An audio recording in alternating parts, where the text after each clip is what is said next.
It began not with a single grand gesture, but with the slow drip of rumors and the delicate placement of truths, half-truths, and lies. Sansa Stark had learned that lesson in King's Landing under the suffocating gaze of Queen Cersei Lannister, in the shadows of the Red Keep and the icy marble of Maegor's Holdfast. She'd listened, she'd watched, and she'd survived, while her body had once ached from fear, and her mind had been bent to the will of others. Sansa Stark's soul had never broken.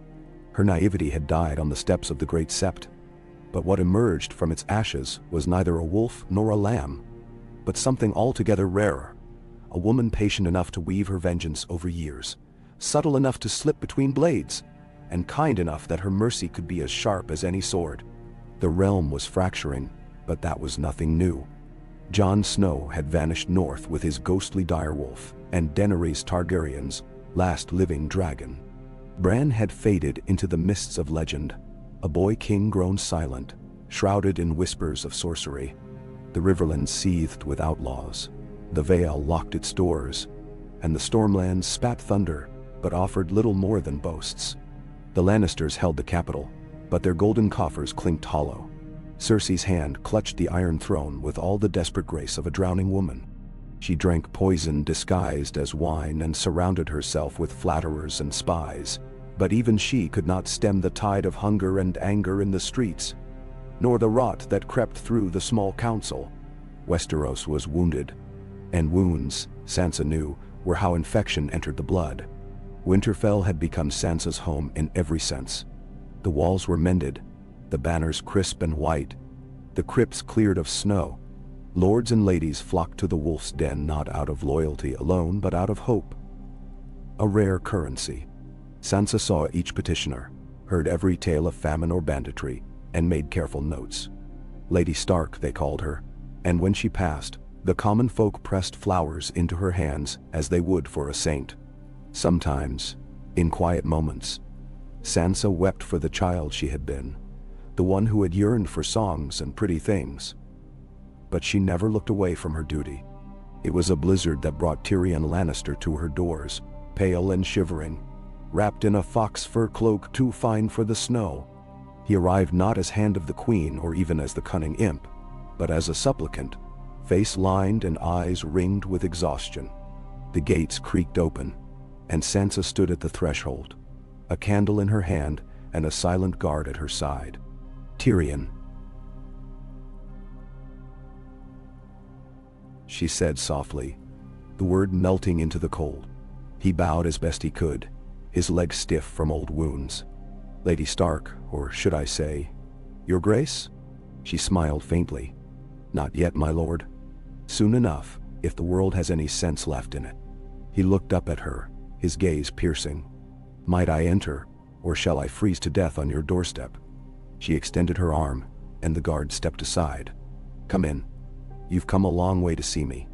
They sat by the hearth in her solar, the fire spitting embers while servants brought bread and honey, spiced wine, and roast chicken. Sansa poured for them both, her hand steady. Tyrion's eyes darted about the room, cataloging every tapestry and every expression on the servants' faces.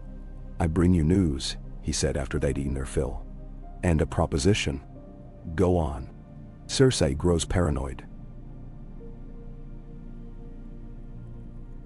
She surrounds herself with the dregs of the city watch and fools who tell her what she wishes to hear. The lords of the Reach and the Westerlands mutter in their halls, waiting for a sign, any sign. There are whispers that the last Baratheon is raising banners in the Stormlands. Others still say the Greyjoys will descend on the capital and burn it for spite. Sansa listened, her hands folded in her lap. "And you? What do you say?" Tyrion smiled ruefully.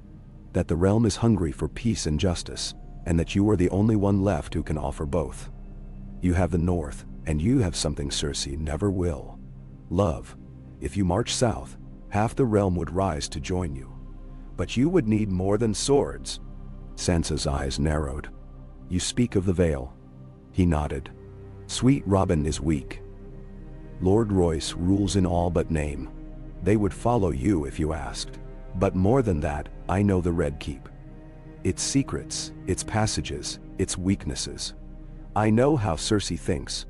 Sansa's voice, when it came, was quiet but absolute. "If I go to war, the people must see me as their deliverer, not another conqueror. I will not burn cities or starve the countryside. I will not be Daenerys." Tyrion raised his goblet in salute. "To your mercy, then, and to your victory." So began the slow, deliberate campaign. Letters were penned, sealed with the Direwolf and sent south by Raven and by trusted rider. To the lords of the Riverlands, she promised justice for old wrongs and safety for their villages. To the Reach, she spoke of trade, of the green and golden fields that could flourish under a gentle queen. In the Vale, Sansa let it be known that she remembered their loyalty, and that the North never forgot a friend. In the Stormlands, she invoked the name of Jon Snow, the bastard of Winterfell who had knelt for peace. In every letter she used truth as her weapon, but always left just enough unsaid to stir the imagination. Cersei Lannister, for her part, was not blind. Spies reported Sansa's letters, her gatherings, her alliances. The queen had lost none of her venom, but she had lost her patience. The old game, turning one lord against another, letting ambition devour her enemies, no longer worked. They had learned her tricks, and the city watched with sullen eyes as the gold cloaks grew crueler, the food dearer, the punishments more public. "She thinks herself clever," Cersei hissed to Qyburn, her one confidant. "But wolves die like any other beast. She will come for me. I know it." Bandur. Qyburn's face, pallid in the firelight, twisted into a smile. "Let her come, your grace. The Red Keep has teeth yet." Cersei's lips curled. "Poison the wells. Let the city see her as their doom. Make them fear her name as they once feared mine. It was poison that killed Lord Grafton of Gulltown, and suspicion that shattered the fragile peace in the Riverlands. A shipment of grain meant for King's Landing burned on the King's Road, and Cersei's agents spread word that it was Sansa's doing. But Sansa moved faster. She sent her own envoys, old friends like Podrick Payne and Brienne of Tarth, to bear witness to the truth, to kneel in muddy yards and look grieving widows in the eye. When she met with Lord Royce beneath the airy stone talons, she came alone save for Brienne, cloaked and silent. The great lord, armor burnished and jaw set, tried to look stern, but Sansa saw the worry in his eyes. "My lady," he began, "the Vale is not for sale. We will not be pawns in this southern game." Sansa inclined her head. "Nor would I ask you to be. I want only what you want. Peace. An end to the endless wars. A future for your people." Royce snorted. "And how do you propose to achieve that? With letters and honeyed words?" Sansa held his gaze. "With justice, with honor, and with the truth. Cersei Lannister poisons this realm. She would rather see it burn than let it pass to another. Help me stop her, not for my sake but for yours." It was not a single conversation that won him, but a dozen, over cold mornings and long evenings, in which Sansa listened to his fears and answered them with reason. The lords of the Vale were slow to move, but when they did, they moved as one. The army that Sansa led south was not vast, but it was unified, disciplined, and most importantly, beloved. Banners flapped in the icy wind, the direwolf side by side with the falcon of Arryn and the trout of Tully. Sansa rode at the head, her cloak of white and gray trailing behind her, her face pale but determined. Tyrion rode beside her, muttering calculations and odds beneath his breath. But Sansa found herself calm. She had no taste for battle, but she understood its necessity. The gates of King's Landing loomed ahead. The city crouched behind its walls like a wounded beast. Inside the Red Keep, Cersei sat in the throne room, the iron throne towering above her like a promise broken and reforged 1,000 times. Her council had shrunk. Only Qyburn, Sir Gregor, and a handful of sellswords remained. She watched the horizon, where the dust of Sansa's army rose, and poured herself another goblet of wine. "Let her come," Cersei said, lips stained crimson. "Let the wolf howl at my gates. She will break, as all the rest have broken." But Sansa did not attack. She did not starve the city, nor send her archers to fire burning arrows into the crowded alleys. Instead, she sent a letter, sealed in white wax, to be delivered by a girl from Fleabottom. The message was simple: "Let us speak." To the lords and ladies huddled in the Red Keep, it was a shock. Cersei railed and raged, but she could not ignore the summons. If she refused, she would appear weak. If she accepted, she risked being seen as Sansa's equal. In the end, pride won over caution. She agreed. The parley was held in the Great Hall. Cersei descended the steps of the throne in black and gold, her crown sharp as a knife. Sansa entered in gray, a single strand of silver at her brow, her expression unreadable. They stood before the throne, two women who had survived all that Westeros could throw at them. "Lady Stark."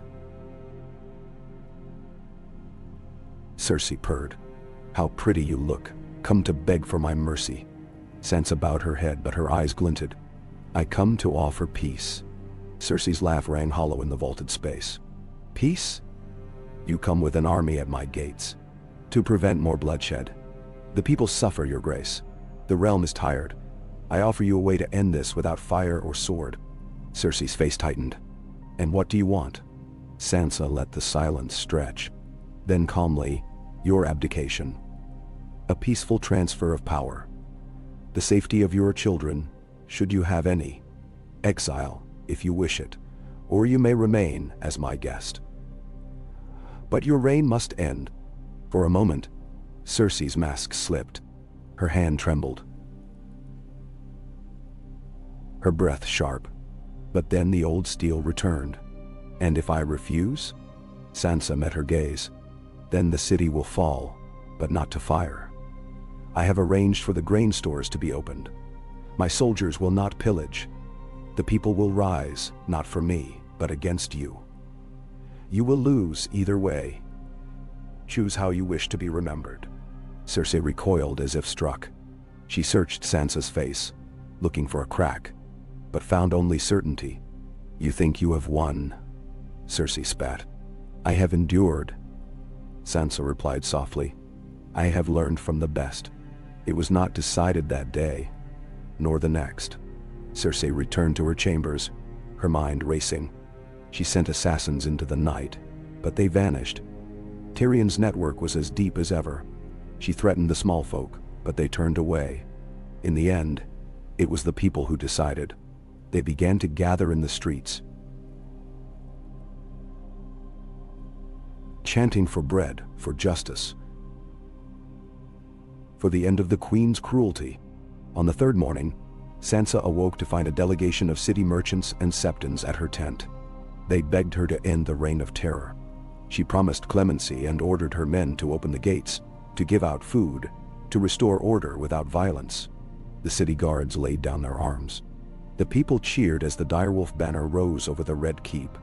Cersei sat alone in the throne room, her wine untouched, her eyes red with rage and loss. When Sansa entered, she did not gloat. She knelt before the throne, then rose and approached the defeated queen. "It is done," Sansa said.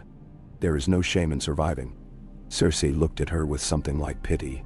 "You think you are merciful, but this realm will devour you, girl.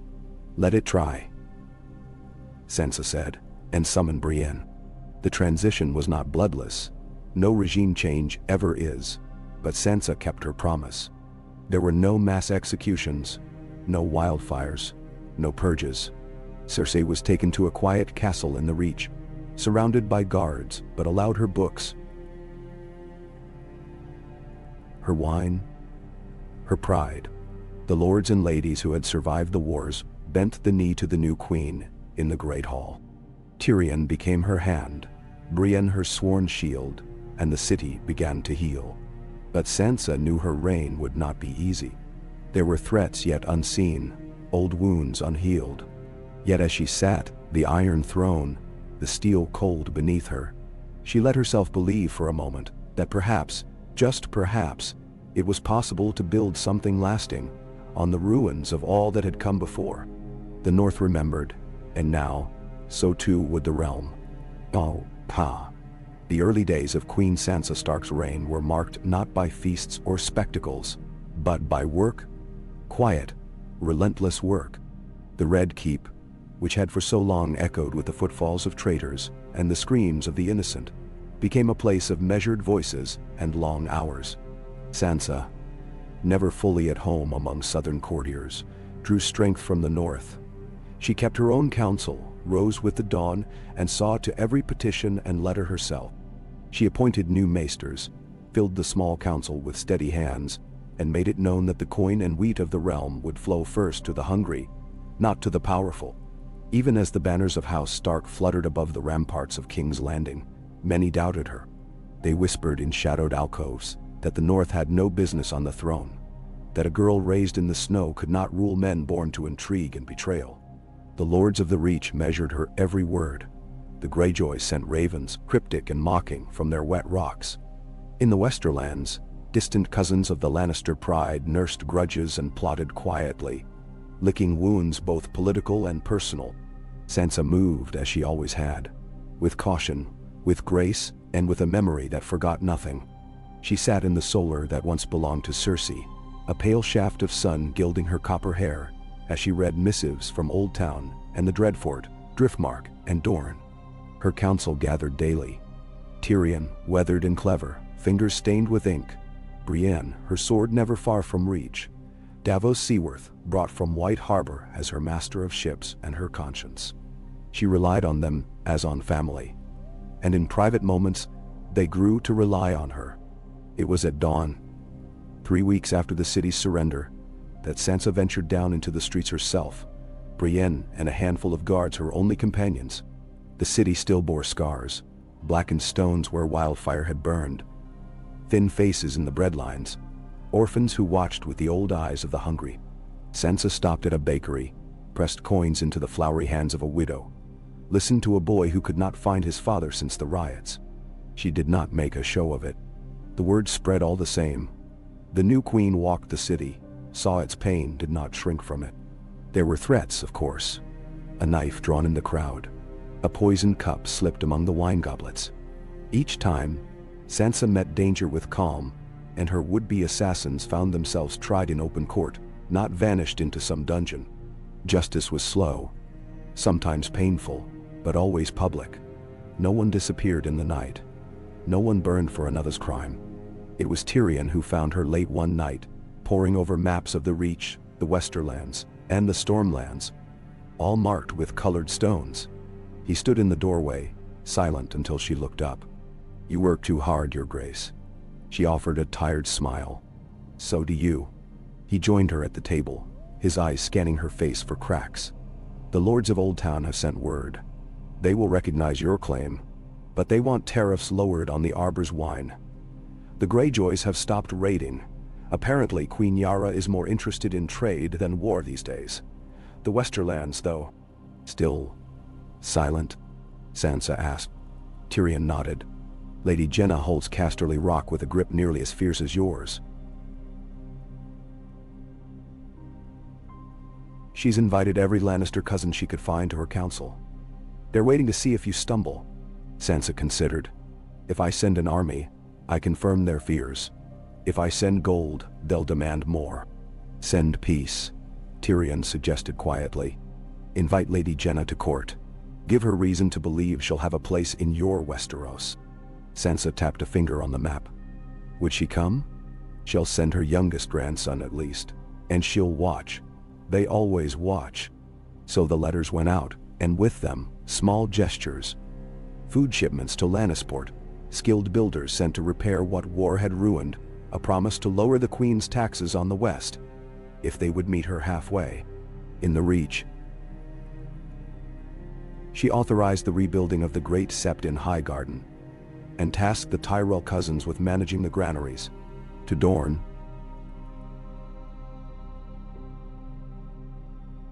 she offered her friendship. And for once, the princes and princesses did not answer with silence. It was not only the lords and ladies who required attention.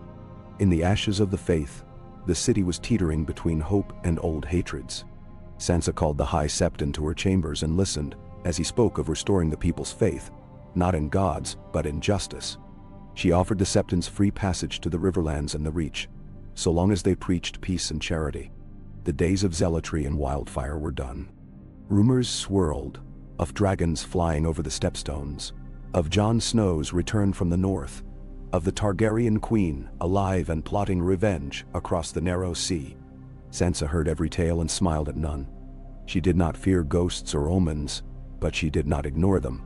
She dispatched ravens to Eastwatch and the Shadow Tower, to every place where a Stark had once held sway, urging vigilance and unity.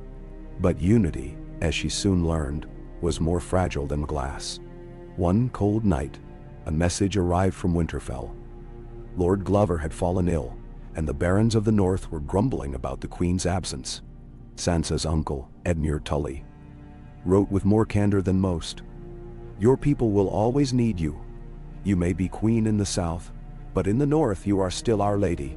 Sansa stared at the letter for a long time.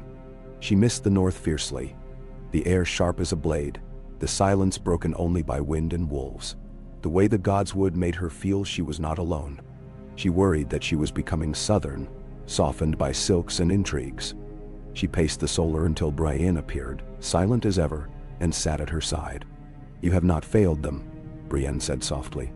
"You cannot be everywhere at once." "I'm not enough," Sansa replied. "Not for all of this." Brienne shook her head. "You are. You must be." The words haunted Sansa as she went about her duties. She sent Lord Royce north as her justiciar, trusting his honesty and his love for her family. She wrote long letters to every northern house, asking for patience and promising that she would return. For now, the realm needed its queen in the south. Time passed. The snows receded. The city began to heal. Sansa opened the Red Keep's libraries to any who wished to learn. She created a council of guilds to oversee trade and labor, granting commoners a voice in matters that affected their lives.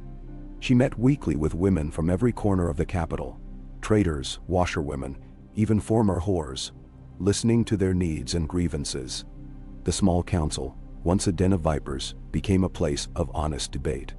Tyrion sparred with Davos, Brienne kept the peace, and Sansa listened. Always listening. Once, she caught Tyrion studying her in a rare, unguarded moment. "What do you see, my lord?" she asked. He smiled sadly. "A queen with more kindness than is safe, and yet you endure." Sansa touched his hand briefly. "We all endure." Spring crept in, green and tentative. Flowers bloomed among the ruins, and the bells rang for marriages instead of executions. But peace is always temporary in Westeros. It began with the death of Lady Jenna Lannister, sudden and suspicious. Some whispered poison, others blamed her heart. Her grandson, Kevan, arrived in King's Landing soon after, brash and golden-haired, with a retinue of knights and a look of contempt for northern rule. Sansa welcomed him, offered him a place at court, and watched as he tried to charm and intimidate the council in equal measure. Kevan pressed for more gold, for more titles, for a Lannister seat on every council. Sansa gave him none. Instead, she let Tyrion handle him, and when that failed, she invited Kevan to dinner in the Maiden Vault, where the walls were lined with Stark banners and the windows overlooked the city's poorest district. Over roasted lamb and candied almonds, she spoke of her hopes for the realm, of the need for patience, of the value of trust. Kevan tried to goad her to call her a usurper, but Sansa only smiled. "You forget, sir, that the last Lannister queen left this city in ruin," she said softly. "I will not repeat her mistakes, nor will I allow her kin to." He reddened, but in the end he stayed. In the months that followed, the Lannisters bent, grudgingly, to the new order. Sansa made sure they had enough, never more, never less. It was not just politics that occupied her. Sansa found herself in the Godswood more often, kneeling beneath the imported heart tree, whispering prayers to old gods she barely remembered. She missed Jon, her brother, her closest kin, lost to the wild north. Sometimes she fancied she heard his voice in the wind, urging her to stay strong. Rumors persisted of Daenerys Targaryen, alive somewhere in the east. gathering followers, plotting her return. Sansa knew what fire and blood looked like. She would not wait for it to consume her city. She sent emissaries to Braavos and Pentos, to Old Volantis and Lys. She traded grain for intelligence, pearls for silence. She built alliances with the cities across the narrow sea, so that if a dragon did come, Westeros would not stand alone. And all the while, she listened to the old maids who remembered Aerys' madness, to the children who ran errands for her, to the merchants who counted every coin. She became, in the city's whispered tongue, the listening queen. It was not a title she would have chosen, but it was one she wore well. One afternoon, as she watched the sun set from the Tower of the Hand, Davos joined her. He bore a letter, sealed in black wax. "From the Night's Watch," he said quietly. She took it with trembling hands. The letter was brief. Jon Snow had returned to Castle Black, alive but changed. He would not come south, not yet, but he sent his love, and his warning. Winter may be over in the south, but the cold never leaves us for long. Sansa pressed the letter to her lips, tears pricking her eyes. She longed for family, for home, but she was queen of the realm now. She could not abandon her post. In the following months, new troubles rose. Banditry in the Riverlands, a crop blight in the Reach, rumors of wildlings raiding the northern borders. Sansa handled each in turn, delegating to those she trusted, never losing sight of the larger picture. She made peace with the faith, but did not let it dominate her court. She welcomed Dorne's prince, a child barely old enough to ride, and made him her ward, promising protection and fostering for the price of allegiance. Sansa knew she was being tested, by the gods, by fate, by every hungry noble who dreamed of her fall. But she also knew she had survived more than most. Her past was armor now, every scar a lesson. She let the courtiers scheme and plot, and trusted that she could outwait them all. One evening, as the city prepared for a festival of renewal, Sansa stood on the steps of the Red Keep, looking out over the masses below. The city was blooming, slowly, painfully, but blooming all the same. She felt a measure of hope. She felt, for the first time, like a queen in truth. Tyrion stood beside her, his gaze distant. "Do you miss it?" he asked softly. "The North?" "Every day," she replied. "But this is my place now. They need me." "And what do you need, Sansa Stark?" She smiled, weary but true. "I need them to thrive.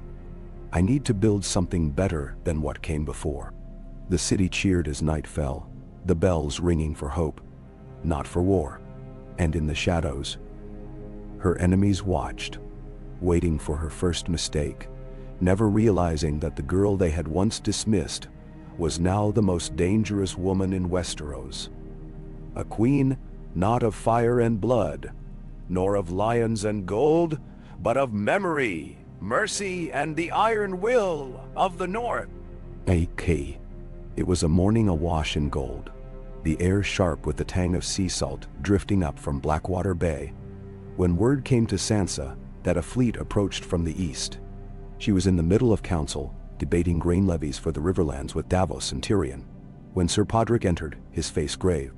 "My queen, a fleet sails beneath Targaryen banners. They anchor at Dragonstone." There was no ripple of panic among the council, but the pause was heavy, the same instinctive hush that comes before a storm breaks. Tyrion's eyes went distant. Brienne's hand strayed to the pommel of her sword. Sansa considered, for only a heartbeat. "Send envoys. Make it clear we are not at war. And see to the small folk. They must not panic. There is to be no repeat of the sack of King's Landing. Not in my reign." Davos rose at once, already composing the list of ships and captains in his mind.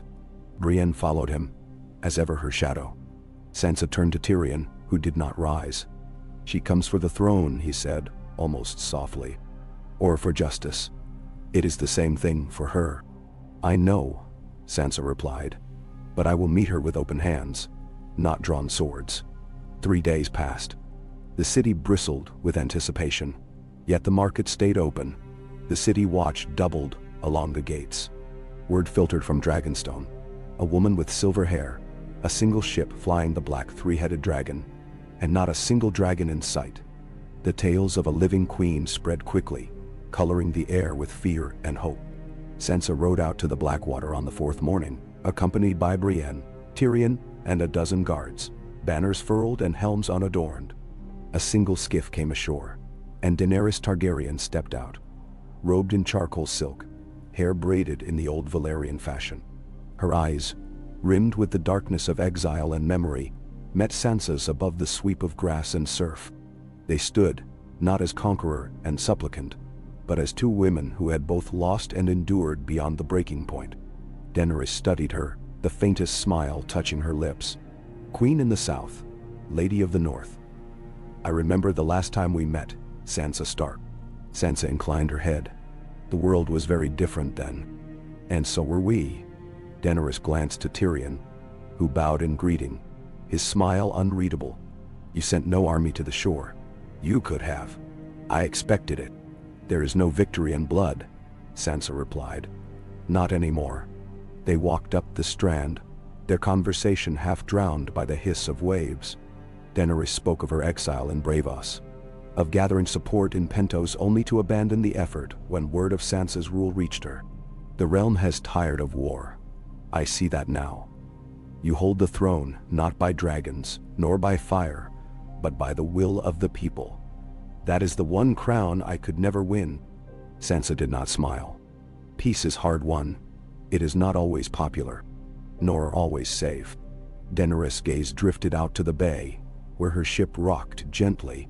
What will you do if I ask for my birthright? Sansa's answer was measured, honest. If you claim it with violence, I will resist you.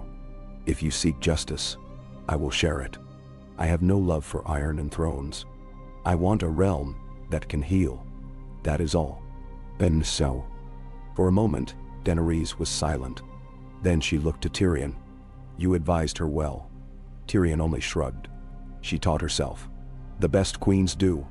So it was that Daenerys Targaryen came to King's Landing not as a conqueror, but as a guest.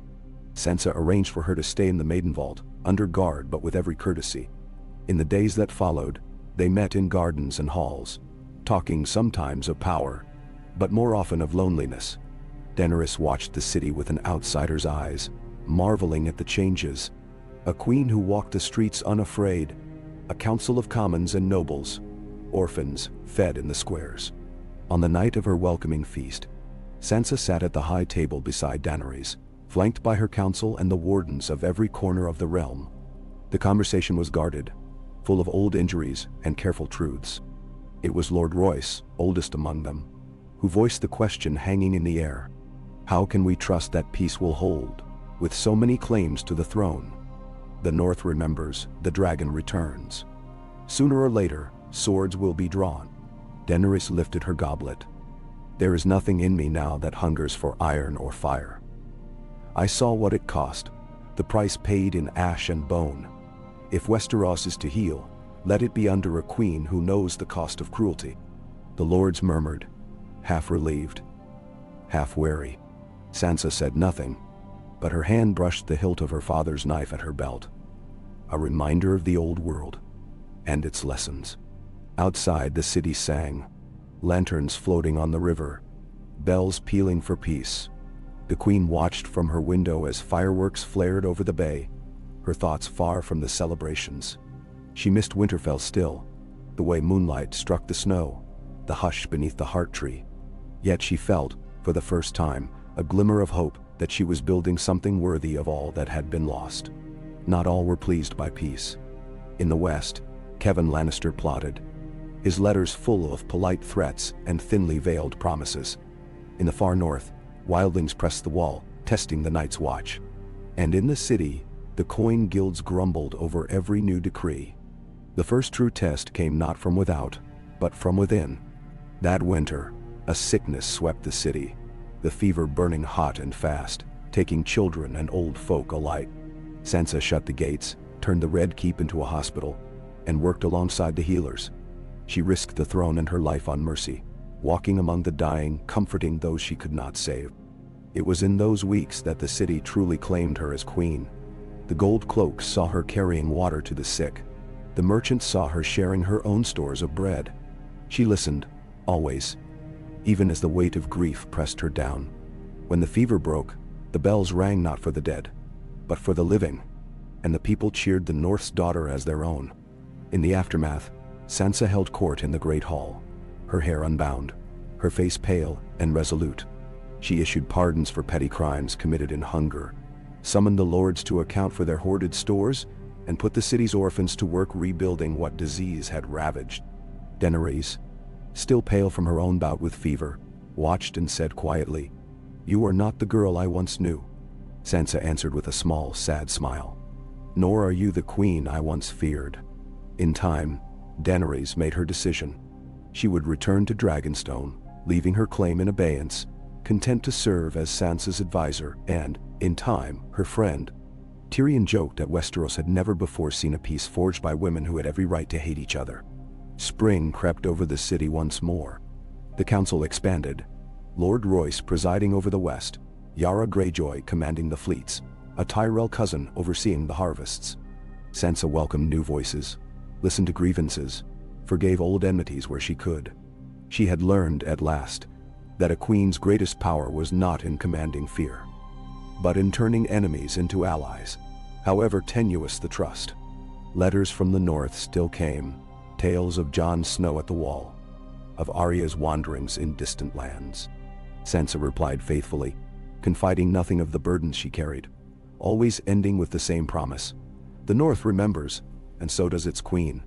There were challenges she could not have foreseen. A fire in the city's granaries, which some whispered was set by Lannister gold. A plot among lesser houses to seize the city's docks. Sansa met each with patience, hearing every plea, weighing every word. She allowed the guilty to confess before the court, and when a young lord begged for mercy, she granted it, on the condition he dedicate his wealth to rebuilding the ruined granaries. Mercy, she had learned, was not weakness. It was strength. Sharper than any blade. In the stillness of the Godswood, Sansa sometimes dreamed of Winterfell, of her mother's voice, and her father's strong hand. She wondered what they would make of her choices, if they would understand the compromises she made for peace. Tyrion joined her one morning as she knelt in prayer, his gait careful on the dew-slick grass. "Does it ever become easier?" he asked quietly. Sansa smiled without looking up. "No, but it becomes possible." He laughed, low and honest. "You have surpassed us all, my queen. Even Cersei could not have held this city as you do." Sansa rose, brushing moss from her skirts. "I do not want to hold it. I want it to thrive. And what do you want for yourself?" For a moment, Sansa said nothing, searching the dappled light. "A world where no girl must suffer as I did. Where the throne is only a chair, not a shackle." She walked from the Godswood to the ramparts, watching the city wake below her. She thought of the north, of home, of all she had lost and gained. There would be new trials, new threats. A true queen's reign was never free of shadows. But Sansa Stark, once the frightened daughter of Winterfell, now stood unbowed in the heart of the realm. Below, the bells rang for market. Somewhere, a child laughed. And the queen, Queen Sansa, lifted her face to the sun, unafraid of the future, determined to shape it with mercy, memory, and the iron will of the wolf. Oh, Ka. When the rains came that summer, washing the smoke and dust from King's Landing, Sansa Stark watched from her solar, hands folded over a letter from the north. The city's red roofs glistened, gutters running swift as mountain streams. The old filth and bloodstains of war slipped away into the drains, and for a little while, the capital seemed almost new. Sansa stood, feeling the weight of the world pressed into her bones, and moved to the open window. She missed the smell of pine and snow, but she did not let herself look north, not even when she dreamed. Below, the city moved at her pace, slower, more thoughtful, more cautious, but alive. The fever had faded, the grain blight receded, and no dragons circled above. Trade caravans arrived from the Reach, wagons groaning under fruit and flowers. In the streets, children laughed, their games echoing between whitewashed walls. The Queen's justice was spoken of with awe, sometimes even with affection, in every district from Flea Bottom to Cobbler's Square. Sansa let herself feel the fragile warmth of accomplishment, though never for long. Peace was a bird, beautiful, never to be trapped. Inside the Red Keep, life was an unending storm of meetings, petitions, and quiet crises. The council had grown with her trust, and the Round Table was ringed by hard-won friends. Tyrion, with new lines at the corners of his eyes, and Brienne, never at ease but never less than loyal. Davos, now lord of the southern harbors, kept the docks running smooth as clockwork, and Yara Greyjoy was often in the city, relaying news of the Narrow Sea. Daenerys had made Dragonstone her court, but visited often, sharing quiet meals with Sansa, neither woman needing to fill the silence with words. But new challenges rose with every dawn. Sansa's efforts to heal the city drew resentment from old powers, merchants whose monopoly was cracked, septons who resented her reforms. A brotherhood of former goldcloaks, led by Sir Mandan's kin, tried to whip the city's poor into riot. There were minor arsons, mobs in the night, whispers of rebellion. Sansa's answer was simple: no vengeance, only justice. She sat in judgment herself, flanked by Brienne and Sir Podrick, letting the accused speak, letting the city see that the law belonged to everyone. Rumors from the north grew more troubled. The Boltons were gone, but the Dreadfort was held by the barons of House Tallheart, uneasy in their rule. Wildlings slipped past the wall, harrying the mountain clans. White Harbor clamored for more ships, Oldcastle for more silver. Every raven that arrived was a plea, every plea a reminder that her reign could not be one of comfort. It was in such a mood that Sansa received Lady Arya's letter, sealed with wax, impressed by a sigil of the wolf leaping over a river. Arya's writing was terse, the quill strokes hard and uneven, as if dashed by candlelight in some distant port. Sansa, I am returning, but not alone. I have seen the world you rule, and I will not let it fall to crows. Winter is not gone. Be wary. Your sister, Arya. It was not a warning she could ignore. The next morning, Sansa met with her council in the Solar as thunder grumbled over the city. Tyrion poured himself wine and spoke first. Lady Arya's return will raise questions among the lords. Some already mutter that the wolf pack is thickening. There are always those who prefer one queen to another. Sansa glanced at Brienne, who stood like an iron statue by the window. Arya is not here to challenge me. She may not be, Tyrion said. But Westeros loves its stories. They will write their own, regardless of what we intend. We do not hide family, Davos added. Let them see you welcome your sister. Let them see your strength is in your blood. Nendrol. So, when Arya Stark arrived in the city, a thin, hard-eyed woman in traveler's leathers, accompanied by a handful of companions, Sansa met her at the gates. The crowd parted for them, murmuring. Sansa and Arya embraced without pretense or stiffness. They stood for a moment in silence, forehead to forehead, the city's noise fading. Sansa looked into Arya's eyes and saw the same pain, the same steel. Arya's companions were as strange as any who'd entered the city in years. A dark-skinned swordswoman from the Summer Isles, a tall, grim-faced knight with a voice rough as gravel, a boy with hair white as chalk, eyes the color of river ice. Sansa welcomed them, as was her right and duty, and gave them rooms in the Red Keep. The city buzzed with gossip. Some said Arya was a sorceress, others that she was a secret assassin sent to claim the throne. But Sansa would not banish her sister to the shadows.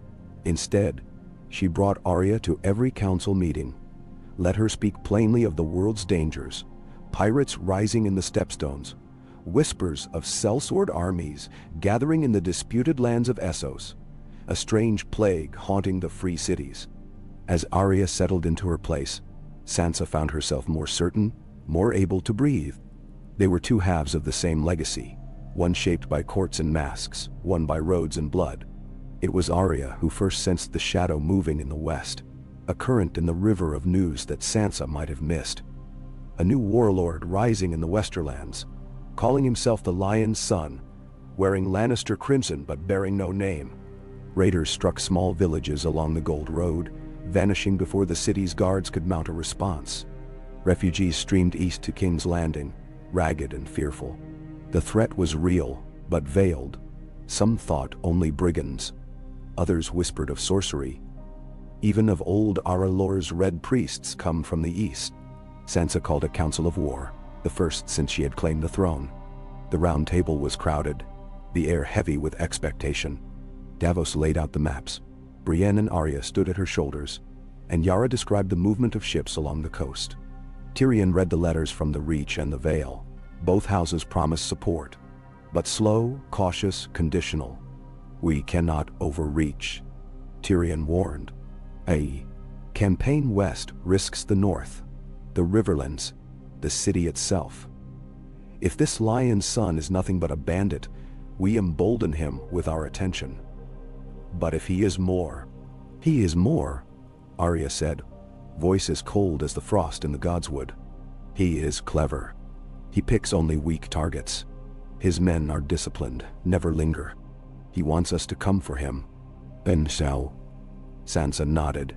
So we will not come for him. Not openly. We will send envoys. Spies, not armies. We will watch, learn. If he grows bold enough to threaten the city or the harvest, then we will move. Her council murmured, half impressed, half wary. Sansa's patience was her shield. Months passed, and the Lion's Son moved ever closer, striking at a caravan bound for Lannisport, burning a sept in the hills above Golden Grove. But his men left children alive, sent word ahead that they would not harm the poor, and sometimes even delivered coin to the hungry. The legend grew, and Sansa's rule was tested as never before. When word reached the city that the Lion's Son had taken Casey, a small port south of Casterly Rock, Sansa made her move. She dispatched Arya and her companions west, not as an army but as watchers, whisperers, shadows in the dust. Arya's letters arrived irregularly, but each painted the same picture. A leader both ruthless and charismatic, a Lannister by birth or by legend, who spoke of justice for the West, vengeance for Cersei, a new order born from chaos. His men swore loyalty not for gold, but for the dream of a realm free from southern rule. Sansa prepared for siege, shoring up the city's walls, calling banners from the Vale and Riverlands. She sent emissaries north and south, urging calm, warning of the threat. The city held its breath. It was on the first day of autumn that Arya returned, alone and bloodied, a cut above her brow and a haunted look in her eyes. Sansa met her in the Godswood, where the leaves were just turning red. He's more dangerous than we thought, Arya said. He's gathering the lost, the angry, the proud, and he knows how to make them listen. He will not come at us with armies. He will break us with stories. He will make the West a world apart. Then Sansa knelt, gathering her sister into her arms. Then we do the same. We give them our own story. One of hope, not vengeance. We remind them that the realm is theirs, not a game for lords. They called an assembly in the great Sept, lords and ladies, tradesmen, and small folk filling the vast nave. Sansa stood before them all, Arya at her right hand, Tyrion and Brienne behind. I am not your conqueror, she said, her voice echoing over stone and stained glass. I am your queen because you wished it, because you chose peace over war, hope over fear. But I will not rule with fear. I will not meet swords with swords, or fire with fire. The Lion's Son offers you war. I offer you a future. A hard future perhaps, but yours. Ma'am? Her words spread as quickly as wildfire, traveling down every alley, across every river, through every keep and hamlet. The Lion's Son answered, as she knew he would, with letters, with promises, with threats. But for every threat he sent, Sansa sent a shipment of grain. For every boast, she sent a bard to sing of peace. The conflict that followed was not of battlefields, but of wills. Raiders were met by city guards armed with bread and blankets, not swords. Villages burned were rebuilt twice as quickly by teams of volunteers.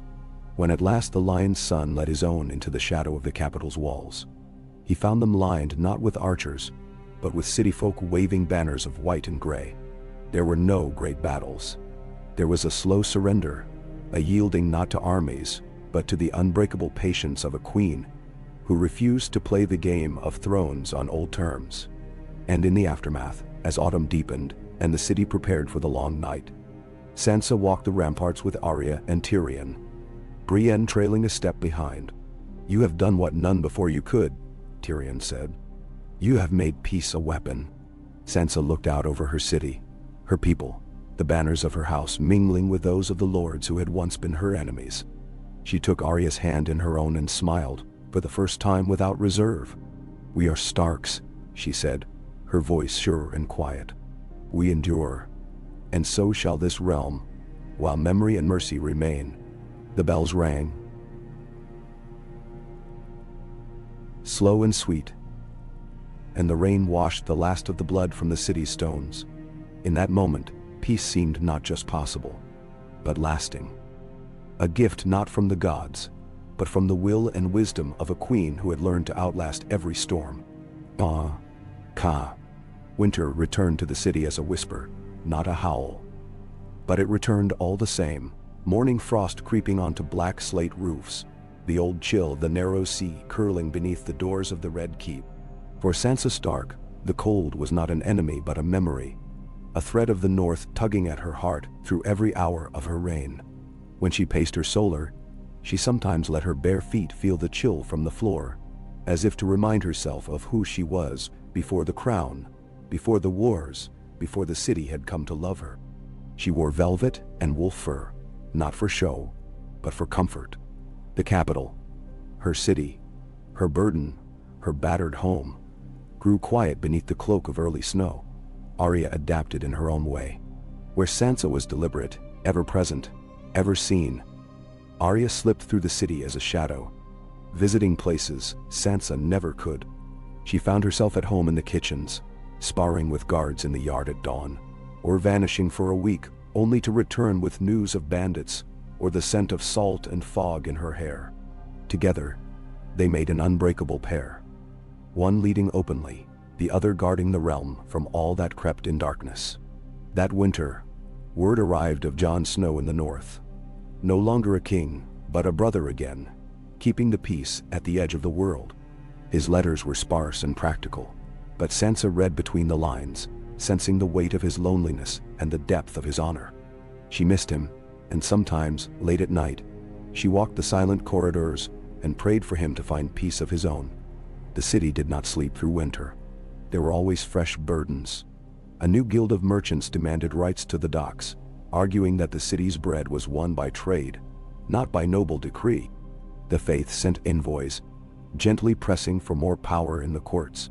Brienne kept watch over the queen, standing taller and prouder than any knight in the realm, her loyalty beyond doubt. Davos and Yara quarreled over the use of the city's remaining ships. One wished them to escort food convoys to the north, the other to deter pirates in the stepstones. Sansa listened, judged, compromised. Her patience, once mistaken for passivity, was now the city's foundation. She understood the power of small victories, a loaf of bread in a child's hand, a street swept clear of snow, a peace kept by words instead of swords. She let herself be seen not as a goddess, nor a tyrant, but a woman who had lived through pain and would not let that pain rule her. The lion's son, bested not by battle, but by mercy, vanished from the west. His followers melted back into the hills and woods, some finding work on new roads or in rebuilt villages. Some, Arya tracked to the ends of the realm, judging who could be forgiven and who would threaten peace again. Sansa let her sister do as she wished.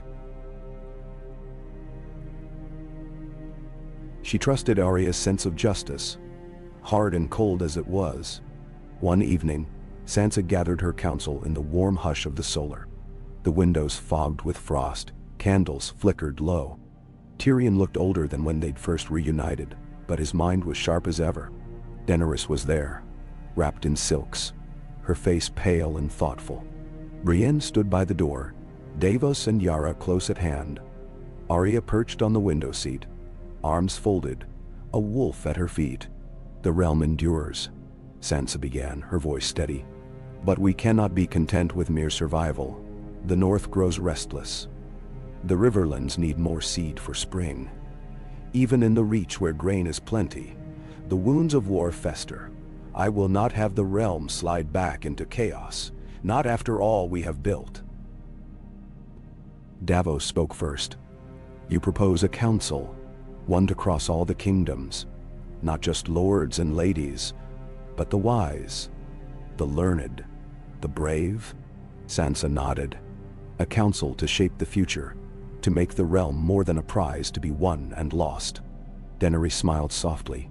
"A new dream then, one born not of fire or blood, but of reason. It will not be easy." "It never is," Sansa answered. "They sent ravens, hundreds of them, summoning the realm's best to King's Landing. Wise women from the hill clans, septons and maesters, smiths from the stormlands, even a reformed sellsword from the stepstones. Each was given voice at the council, a seat at the table, and the promise that their words would be weighed equally with any lord's. The council convened as the snows thickened. For weeks, arguments raged over taxes, trade, the rights of small folk and highborn, the place of the old gods and the new widow. Sansa presided over every session, listening more than she spoke, guiding the debate but never forcing her will. Arya watched the proceedings with quiet fascination. She found herself drawn to the outcasts and wanderers, the voices so rarely heard in council. She made friends of the Summer Islander and the Stepstone's captain, sharing stories over late-night cups of wine and firelit laughter.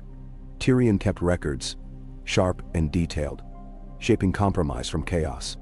Brienne kept order, her presence a silent warning against violence.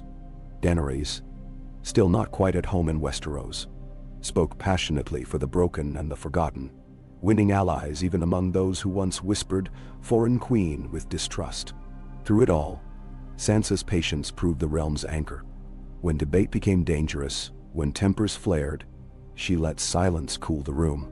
When compromise seemed impossible, she reminded them of what war had cost, pointing to the city outside, rebuilt stone by stone after the fires, peace held together by common effort.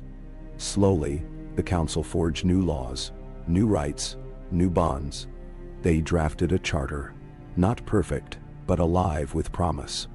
A right to fair judgment, an end to forced marriages, new rules for land and inheritance, a place for all faiths in the city's temples. It was messy, awkward, sometimes ugly, but it was real. One night, as the council rested, Sansa stood on the walls, the city below sparkling with lamplight, frost glittering on every roof. Arya joined her, silent at first, watching the flickering torches.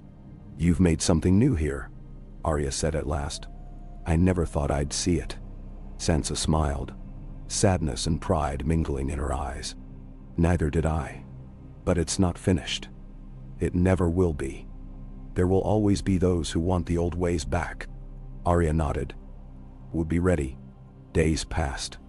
The city hummed with quiet hope. The first thaw sent meltwater rushing through the gutters, birds gathering in the eaves. Daenerys prepared to return to Dragonstone, her purpose fulfilled for now. Tyrion took leave to visit the Riverlands, his new title of Lord Paramount still a thing of wonder and irony. Brienne rode north, bearing Sansa's words and the council's charter to Winterfell and beyond. Davos and Yara stayed behind, keeping the city's trade in peace. Sansa was alone again, save for Arya. One last night, they dined together in the Queen's chambers. Just sisters, sharing stories of wolves and wild things, of mothers and memories, of everything lost and gained. As dawn crept in, Arya prepared to depart, her restless spirit leading her west again, perhaps even to lands unknown. Sansa embraced her tightly, pressing a token, a small wolf of carved bone, into Arya's hand. "For luck," Sansa whispered. Arya grinned, fierce and wild. "I'll bring news, one way or another." With Arya gone, The days settled into quiet work. The city continued to rebuild. New laws took root, and a fragile peace stretched its wings. Sansa walked the markets, visited the orphanages, sat in judgment of disputes both petty and profound. She listened, always making certain the city felt seen. In the north, reports trickled south. Jon at the wall. Peace among the wildlings, signs that even the old wounds could close. The riverlands grew strong, the Vale prospered, and the west, shorn of its old pride, slowly accepted the new world. One night, a storm swept in from the sea, lashing the city with rain and thunder. Sansa stood on her balcony, hair damp, letting the wind and water touch her face. She felt her parents' presence, their lessons in strength and grace, her mother's wisdom, her father's honor. She whispered thanks to the gods, old and new, and swore to never let the realm slip back into darkness. Time passed, and the seasons turned. New faces came to court. New songs filled the city's halls. Sansa grew older, her hair touched with silver, her eyes keen. She never forgot the cost of her crown, nor the faces of those lost to war. She led not as a conqueror, nor as a tyrant, but as a guardian. And the people remembered. They told stories of the queen who listened, the Wolf Queen, who brought peace not with dragons or swords, but with the patient, unyielding heart of the North.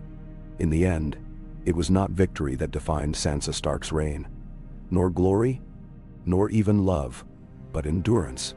She became the heart of the realm, a steady pulse, a silent strength, the promise that Westeros could be more than a battleground for great houses. Under her watch, the future took root, quiet as winter.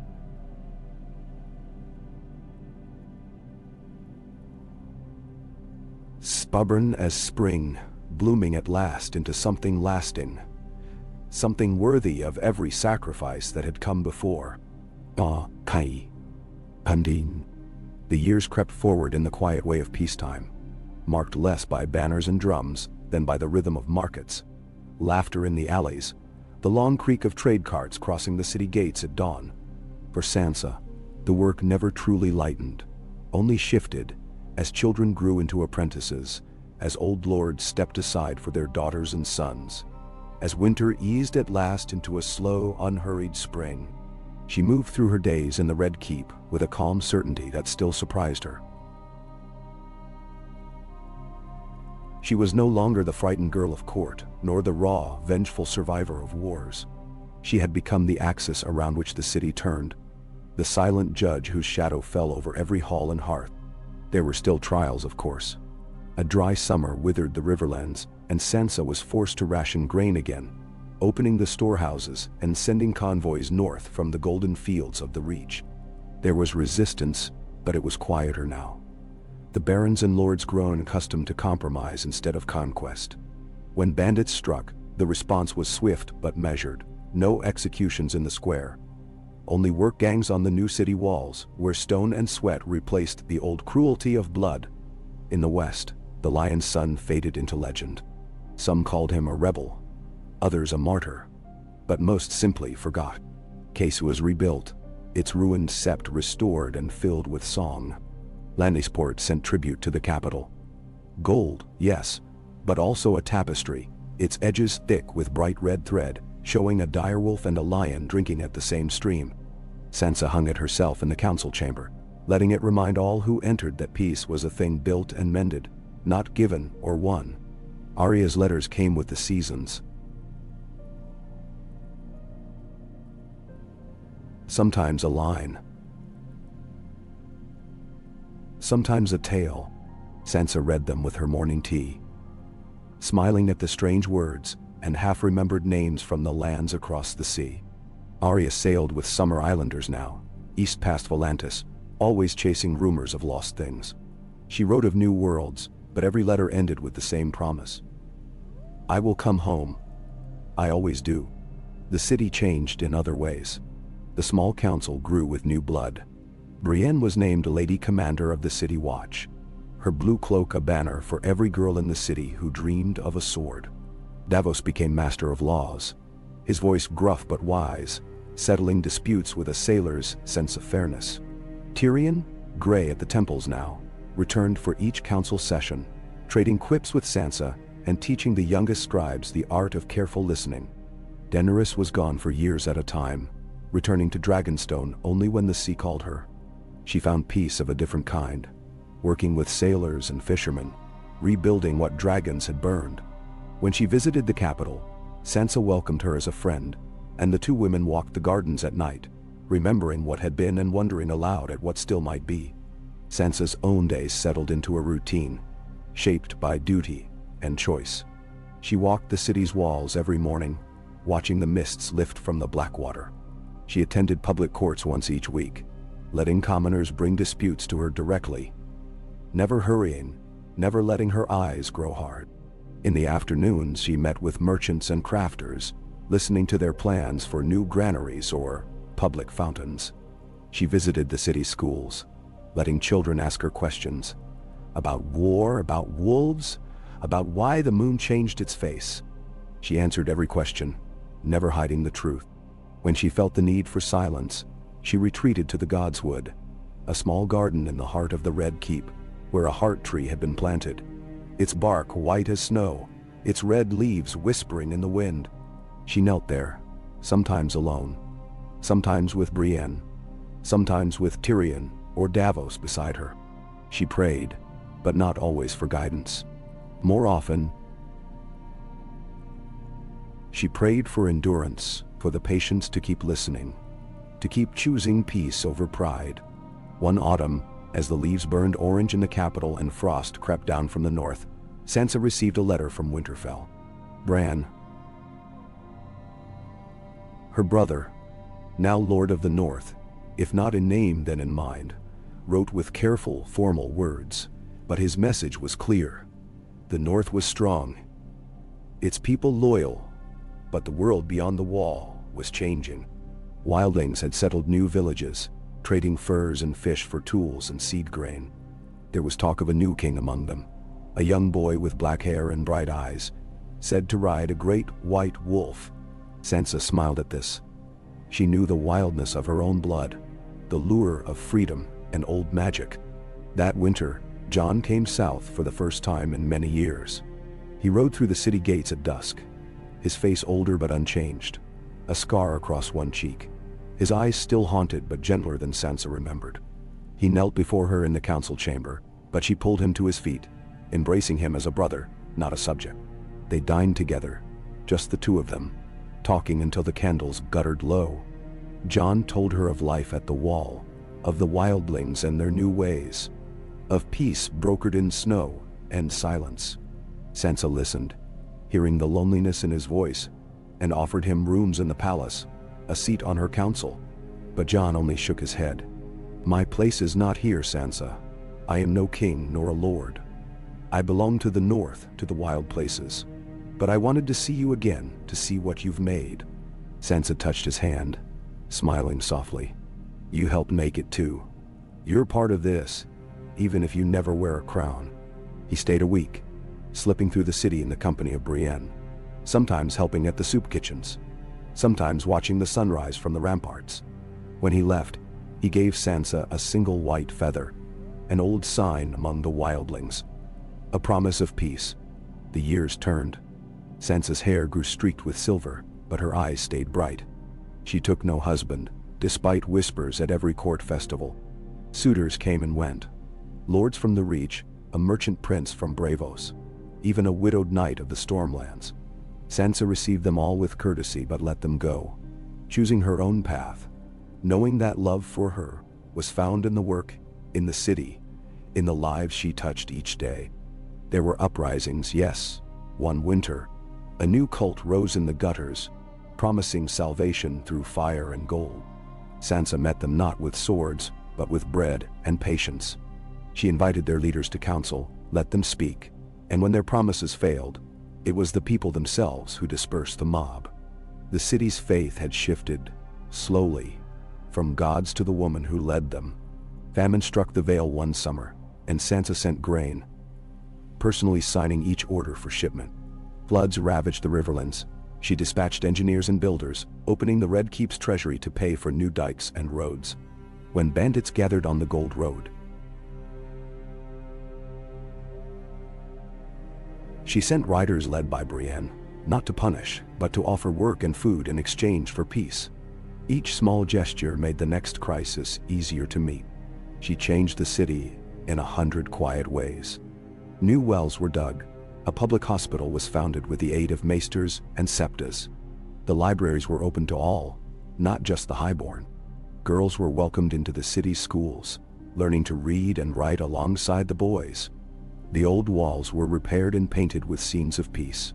Wolves and lions and dragons, not at war but at play. In the evenings, Sansa sometimes sat alone at her window, the city glowing below her, bells chiming in the towers. She would let herself remember her mother's smile, her father's steady hand, Robb's laughter echoing through Winterfell's halls. She grieved, but the grief no longer consumed her. It became a wellspring of strength, a memory to keep her grounded. As she grew older, she began to think of legacy. She asked Tyrion to write a history of her reign, not to praise her, but to tell the truth. She visited the orphanages, looking for girls and boys with fire in their eyes, teaching them what she could of justice, of kindness, of the importance of listening. She mentored a new council of young lords and ladies, insisting that they tour the city's poorest quarters before they took their seats. Arya returned one last time, years older, her face wind-burned and bright, a scar across her brow and laughter in her eyes. She stayed for a month, sharing stories from across the sea, teaching the Queen's Guard a dozen new ways to hold a blade. When she left, she took a piece of Sansa's heart with her, but left behind a promise that the world was bigger than Westeros, and that the work of peace was never done. In the last years of her reign,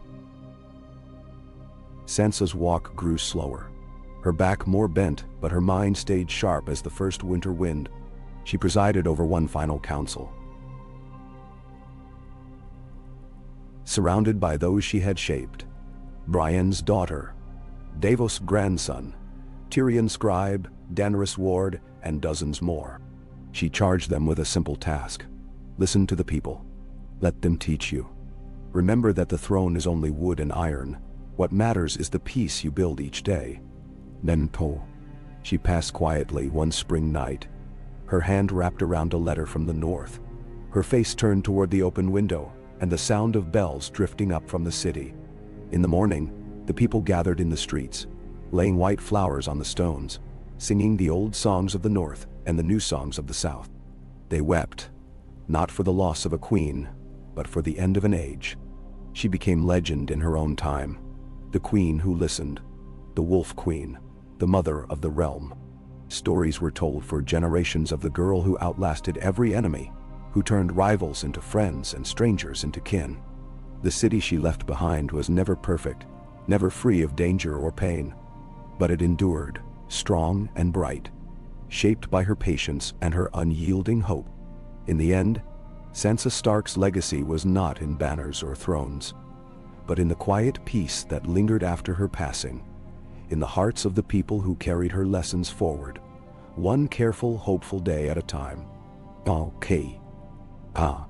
After Sansa's death, the city did not descend into chaos or confusion as so many had feared, but moved in gentle, rippling waves of mourning. The bells tolled not just for a monarch, but for a mother, a guardian, a symbol of quiet, stubborn endurance. The council chamber. Her council chamber, filled with the rustle of veils and mourning cloaks, the shuffling feet of servants and lords alike, all who had shaped or been shaped by her long reign. The heart tree in the godswood dropped 1,000 red leaves, carpeting the cold earth in a blanket of crimson. Throughout the Red Keep, every window stood open, letting in the fresh spring breeze, the city's grief and hope carried together on the air. Brienne, grayer and broader than she'd once been, presided over the ceremonies with a composure that owed everything to her queen. She stood vigil by the body, armored in blue and silver, a great sword across her knees, her face wet with tears that she did not try to hide. Tyrion limped at her side, his hair all silver now, eyes sharp but red-rimmed. Davos and Yara stood together, the old sailor and the ironborn, weathered by storms and years, each in their own way loyal to the end. It was the small folk who carried Sansa's bier down to the sept, merchants and stonemasons, washerwomen and orphans, the faces of the city she had loved and listened to. No highborn fanfare, no parade of lords on horseback, just the steady beat of feet and the hush of a city holding its breath. At the sept, the silent sisters sang northern songs for the first time in 100 years, and flowers from every kingdom adorned the steps. The council gathered that night, not to scheme for power, but to consider, with measured care, how the realm should be led. Brienne spoke first, her voice raw but steady. Sansa named no heir.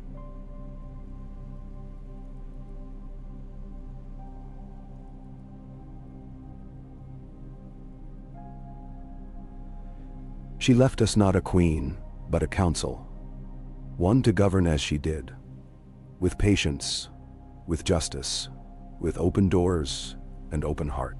Tyrion nodded. We are no longer children in the shadows of lions or dragons. The peace we have built is delicate. We must hold it together. Let the council remain with no single crown, and let every kingdom send its voice. There were dissenters, of course. Some lords argued for tradition, for the swift coronation of a new monarch, for the old ways. But the room was heavy with Sansa's memory, and with it, the slow recognition that the world she had shaped could not be so easily bent back into feudal lines. Even the youngest at the table, the scribes and pages Sansa had mentored, spoke quietly for unity, for a government by many voices, for patience over pride. So it was that a new order was born, not a monarchy, but a council of realms. Each kingdom sent its own delegates. The North, led by Bran's steward. The Vale, by Lord Royce's granddaughter. The Reach, by a cousin of the Tyrells. The Riverlands, by the red-haired daughter of a barge captain. The Stormlands, by a Blackwood knight. Dorne sent 2 delegates. One, a quiet woman in orange. The other a laughing boy with sand in his hair. The Iron Islands sent Yara's eldest, her weathered face marked by salt and wind. Together, they ruled not by decree, but by debate. Each measure weighed and discussed. Each law shaped by hands from every corner of Westeros. There were arguments, of course, sometimes fierce and stormy. But when tempers flared, someone would invoke Sansa's name, and the memory of her patience would settle the room. The city itself became a symbol for this new era. A city not of lords and masters, but of people. The walls were painted with frescoes of wolves and wildflowers, the markets renamed for heroines and healers. Schools opened in every district, girls and boys learning side by side, the children of bakers and knights sharing benches and stories. Every year on the anniversary of Sansa's death, the people gathered in the square before the Red Keep, laying white blossoms and singing old songs, their voices rising to the sky like a promise. Brienne remained in King's Landing for many years, watching over the council, training a new generation of knights and stewards, teaching them that honor was not in victory, but in steadfast service. She spent evenings in the Godswood, reading old letters aloud to the heart tree, her voice steady as snow. When at last she felt her age catch her, she rode north to Winterfell. Her place kept ready for her. The fires burning warm. Tyrion's years dwindled slowly, but his mind never did. He wrote histories, great leather-bound volumes that told the truth of Sansa's reign, not as a legend, but as a lesson. He mentored scribes and clerks, held debates with students, argued until the end for patience, for compromise, for the quiet kind of courage that Sansa had prized above all. When he died, the city's bells rang for a full day, and in every tavern, toasts were raised to the Queen's hand who had once been a captive, then a counselor, then a friend. Davos sailed the narrow sea until he could no longer climb to the deck. Yara ruled the Iron Islands with a lighter hand than her father, sending ships not for raiding but for trade, her daughter learning the words of the council in 4 languages. The Reach bloomed in peace. The North sent furs and timber, the Riverlands grain, the Stormlands the toughest of sailors and builders. Dorne, as always, went its own way, but sent envoys and gifts. Its young people coming north to learn new arts and bring them home again. Arya was the last of the old circle to return. She arrived on a spring wind, gray streaks in her hair, scars old and new across her hands and cheek. She slipped through the city unseen at first, visiting every street and corner, watching the children at play, the old women sweeping stoops, the banners snapping in the breeze. At dawn she came to the Godswood, where the heart tree was thick with new leaves, and knelt beside the carved wolf. Sansa's grave was there, beneath the spreading red branches, marked only with a stone and the words, "The Queen Who Listened." Arya sat for hours, speaking softly, her words meant for the roots and the wind. When at last she stood, she found Brienne waiting on the path. "You kept your promise," Arya said quietly. "We all did," Brienne replied. Arya smiled, fierce and bright, even in age. "I think she'd be proud." Brienne nodded, and together they walked back to the city, the sun rising over towers that gleamed not with the gold of old kings, but with the hope and peace Sansa Stark had built. The council continued, year after year, its faces changing, its voices rising and falling. There were wars at the edges, rebellions that flared and faded, droughts and storms, and wild magic whispered of beyond the wall.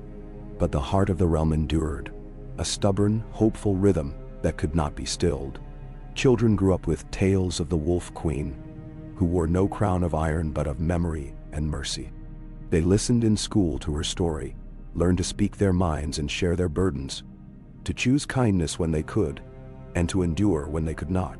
The city thrived, then faded, then thrived again, as cities do. The council's charter, copied and carried to every castle and holdfast, became the seed of new laws and freedoms, of a way of rule that owed less to swords than to stubborn listening.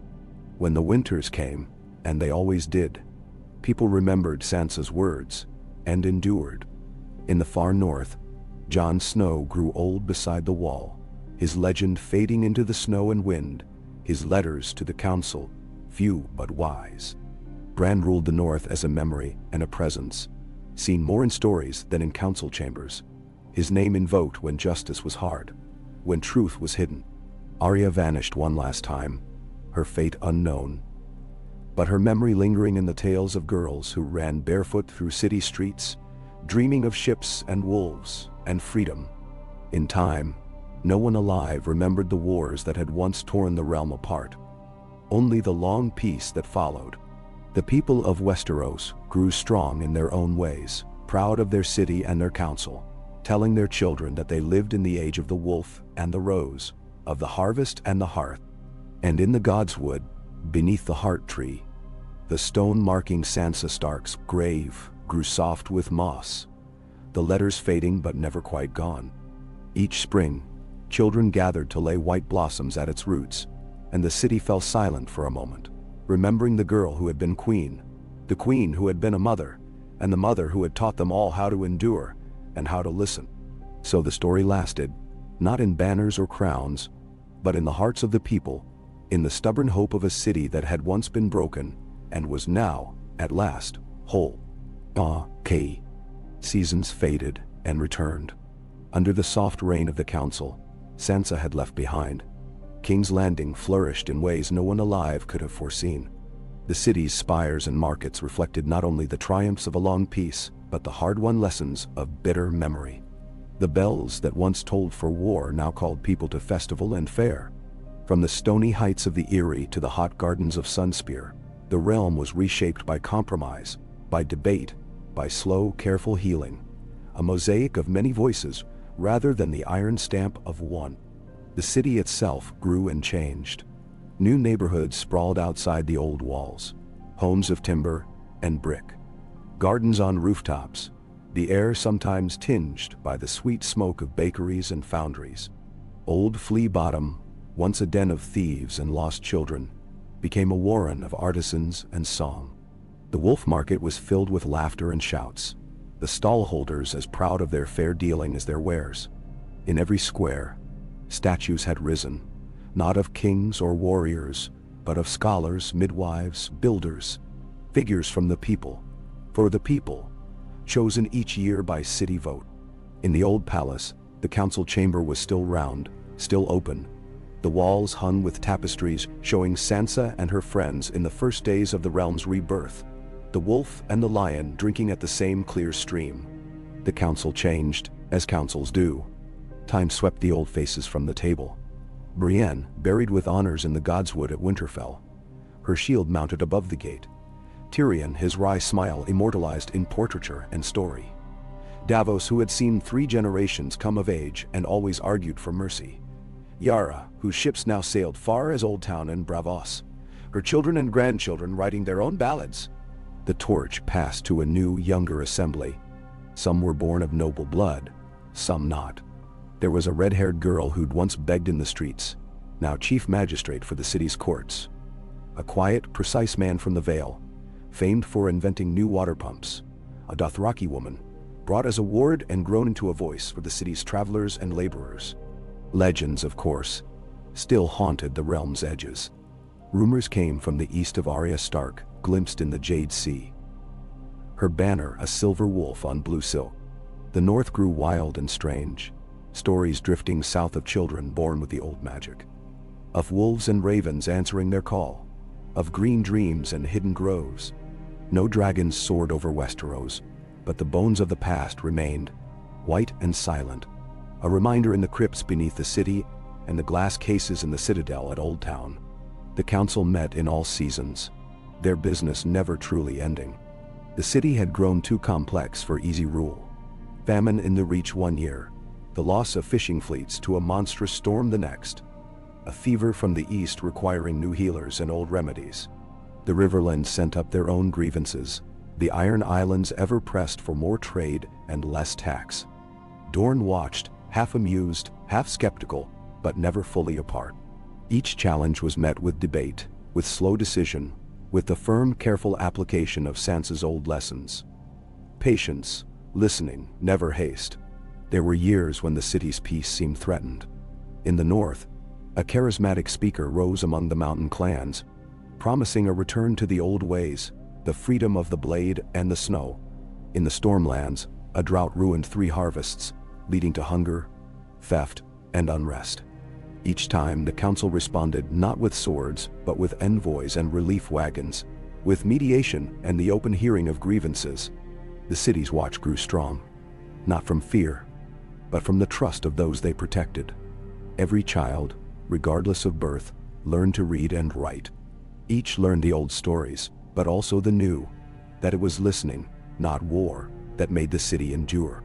On the anniversary of Sansa's death, the Godswood filled with people. The heart tree, gnarled and huge now, stood in the center of a small public garden. The stone marking Sansa's grave had grown soft with time, its words worn but clear, the edges chiseled every few years by new hands. Children scattered white blossoms on the ground, as they always had, then took turns reading the Queen's Charter aloud. The promise of equal law, open council, the right to food and safety, and a voice in the city's fate.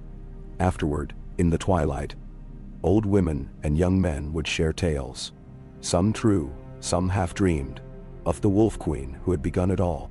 The council's stewards set aside a portion of the city's treasury each year for orphans and the widowed, for repairs to the walls, for the preservation of the public libraries. When new books arrived from Old Town, or new art was unveiled in the markets, the council opened the celebrations to everyone. Even in lean years, the city found ways to rejoice. A festival of lanterns in winter, a harvest dance in the fields outside the walls, free meals in every sept on the Wolf Queen's Day. In the far north, old magic stirred. Letters from the wall became rare, then ceased altogether. The wildlings now settled, built their own communities and sent gifts south. Pelts, stories, the rare carved obsidian, and sometimes visitors, hard-eyed, laughing young men and women, eager to learn and return. Once, a girl with hair black as pitch and a direwolf pup at her side came to the city, spent a year in the council's service, then vanished north again. Some said she was Arya's blood, others whispered she was a ghost, or a promise kept. Daenerys, long absent, was a name spoken in memory more than in presence. Her ward, grown tall and grave, served on the council for many years, advocating for the islands, for the poor, for the outcast. Braavos and the other free cities watched the realm with cautious envy. Envoys came. Treaties were made, but no ships of conquest ever crossed the narrow sea again. Decades passed.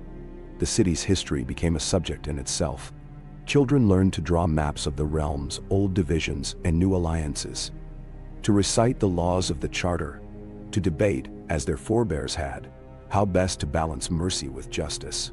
They carried the memory of hunger and fire, and with it, the determination never to return to such days.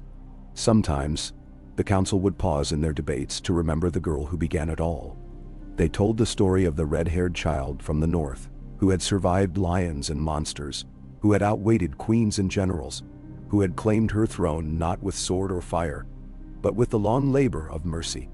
They remembered the council that first gathered around her, the patience with which she heard every voice, and the stubborn hope that had held the realm together through every winter. The stones of the Red Keep, scarred by fire and blood, gleamed in the sun each spring. The banners on the ramparts were new each year, designed by the children of the city. A wolf's head, a rose, a golden sun, a spray of river reeds, a kraken, a falcon, a lion, all wound together.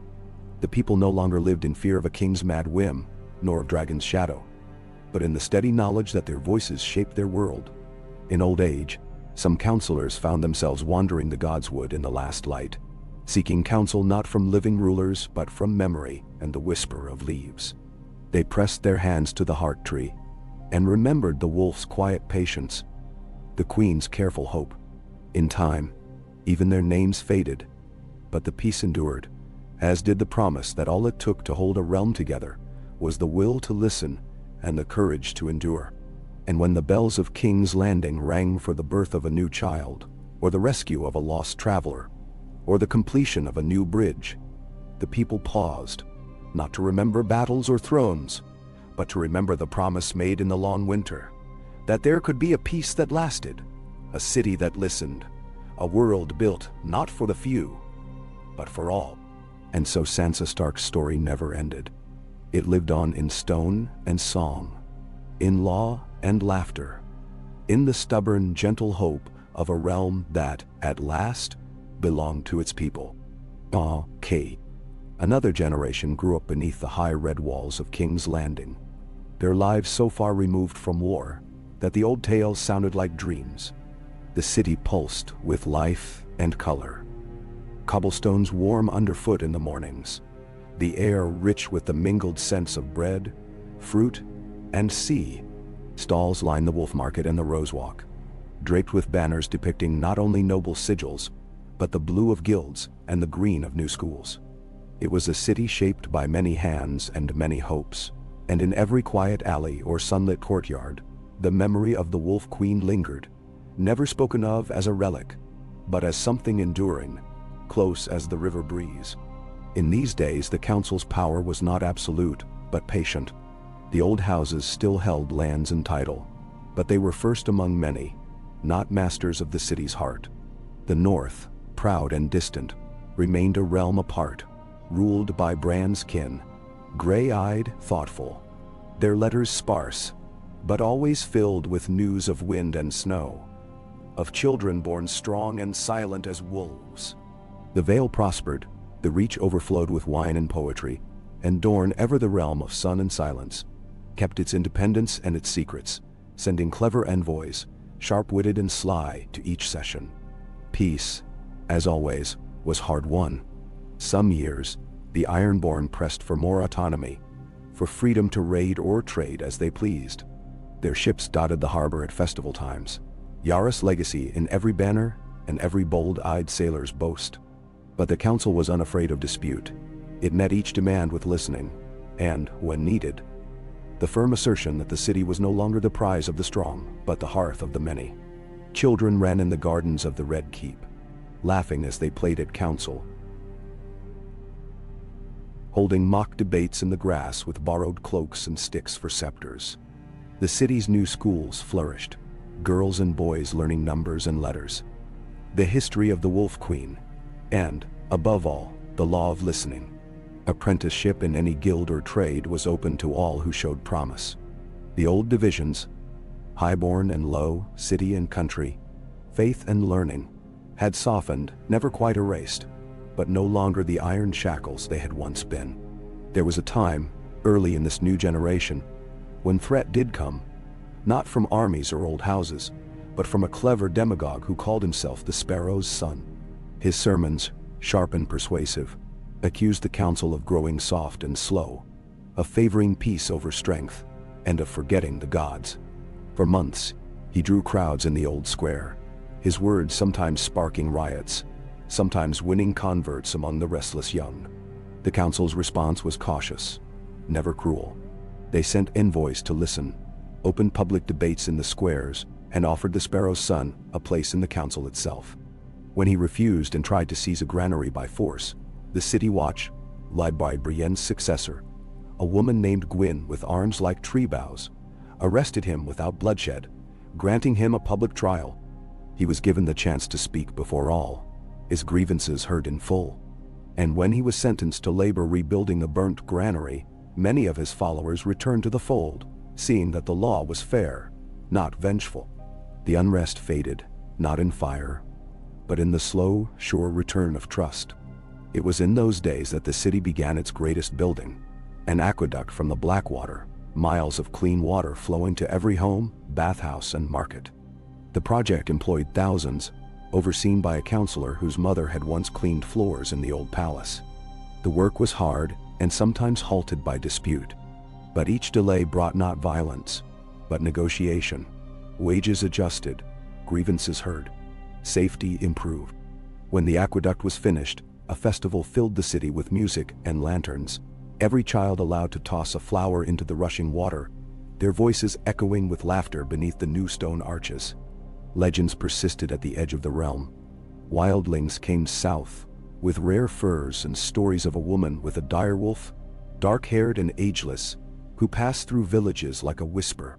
Ships brought news from across the sea. Bravas and Pentos, Volantis and Lies, admiring, even envying, the council's long peace. The Night's Watch, though diminished, still stood, its members more scholars and wardens than warriors, their black cloaks a symbol of duty, not dread. Now and then, a letter arrived from the Wall, or from Bran in the north, gentle and brief. The snows are light this year. The wolves are healthy. The north remembers. The council's wisdom was passed on in stories and in law. The charter of the realm, revised every generation, was kept not only in the old palace, but in every school and guild hall. Its words debated, amended, cherished. No law was perfect. There were mistakes, and even scandals. But each error was met not by execution or exile, but by public reckoning and reform. Forgiveness and justice had become the rhythm of the city's days. As the city grew, so did its festivals. The Wolf Queen's Day, held on the anniversary of Sansa's death, became the greatest of all. A time when anyone, of any age or rank, might stand in the wolf market and tell a story, sing a song, recite a law, or simply remember. That night, as lamps glowed in the trees and children danced on the cobbles, the heart tree in the Godswood shone beneath hundreds of white blossoms, a living memory of the queen who had given the city its soul. A new threat arose only once in a generation, a fever that swept the city one stifling summer. Old and young sickened by the hundreds, and for a time, fear threatened to undo all the city had built. But the council, remembering the lessons of the Wolf Queen, responded with compassion, opening hospitals, emptying the treasury for food and medicine, sending trusted envoys to every house and alley. When the fever passed, the city mourned its dead, then rebuilt again, firmer than before. The council inscribed the story of the fever on a new stone arch, so that the city would not forget what it had endured, nor how it had survived. The Godswood remained the city's heart. People came from every corner of the realm to kneel beneath the red leaves and read the faded words on Sansa's stone. Some prayed, others left gifts, bread, poems, a braid of hair, a child's drawing. The old would tell the young that the queen who listened still watched over them. her patience a shield against despair. There was never a time when the heart tree stood empty, never a day when its branches did not catch a whispered hope. Decades passed. The city's edges blurred, the realm's borders softening with trade and friendship. The Reach and the Riverlands became garden and granary to the world. Dorne sent wine and sand steeds. The Vale traded silver and cheese for spices and tales. The Iron Islands, their pride tempered, sent ships for peace as often as for profit. In the end, the council's authority rested not on banners or blades, but on memory. The memory of famine and fire, of loss and rebuilding, of a queen who had made listening the realm's first law. The people, old and new, carried that memory in their bones and breath, in the stories they passed on at firesides and in market stalls, in every act of mercy, every moment of patience, every choice to build, not burn. The Wolf Queen's story outlasted the names of her counselors and the details of her reign. It became the city's own, an inheritance not of land or gold, but of endurance and hope, handed down in the quiet confidence that what had once been broken could be mended, what had once been at war could become a home. And so, in the long, unending song of Westeros, the quiet legacy of Sansa Stark remained, woven into every wall and well, every market cry and lantern festival, every letter sent from north to south. The city endured, and because it endured, it bloomed. And beneath the heart tree, where white petals fell like snow on stone, there was always someone listening, always someone ready to carry the story forward into the waiting dawn. Okay. Winter returned, not as a harbinger of war, but as a cycle, soft and familiar, laying its gentle hand upon the city and the fields beyond. Snow dusted the eaves and settled quietly between the cobbles of the Wolf Market, bright against the banners that hung in every square. The people of King's Landing had grown used to seasons, lean years and fat, warm autumns and long springs, the brief flush of bitter cold. To the children, winter was a promise of holidays and story nights. Their world so far from the fear and hunger that had once haunted these stones, that even the oldest among them sometimes doubted the tales of fire and ruin. The council had become an institution as enduring as the city itself. New faces sat around the table, some born to ancient names, some to new fortunes, some with nothing but talent and the memory of the queen who listened. Every seat had its story. There was the young maester from the north who spoke little but always found solutions where others saw only old wounds. A woman from Dorne, sharp-eyed, who championed new irrigation schemes and was fierce in debate but gentle in judgment. The Iron Islands sent a merchant priest whose sermons on forgiveness drew crowds in the Wolf Market, whose laughter echoed on the council steps. Disagreements were frequent, as they must be where power is shared. The new Goldsmiths Guild clashed with the old money changers. The bakers protested a levy for new ovens. The healers quarreled over who would staff the city's third public hospital. When tempers threatened to boil, someone would always say, "Listen." And in the quiet that followed, memory did its work. The council remembered famine and siege, remembered what had been lost when pride overcame patience. And so, in time, they always found their peace.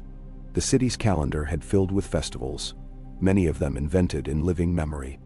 There was the Day of the Lanterns each winter, when every window glowed with light, and children marched in parade, faces painted with wolves, roses, krakens, and lions. There was the Spring Charter, a week of open courts in the Wolf Market, where anyone, child or elder, merchant or knight, could bring a petition before the council. There were contests of poetry and story, games in the palace gardens, and on the longest day, a pageant performed in the Godswood itself, where the heart tree's branches caught 1,000 white ribbons, each bearing a wish.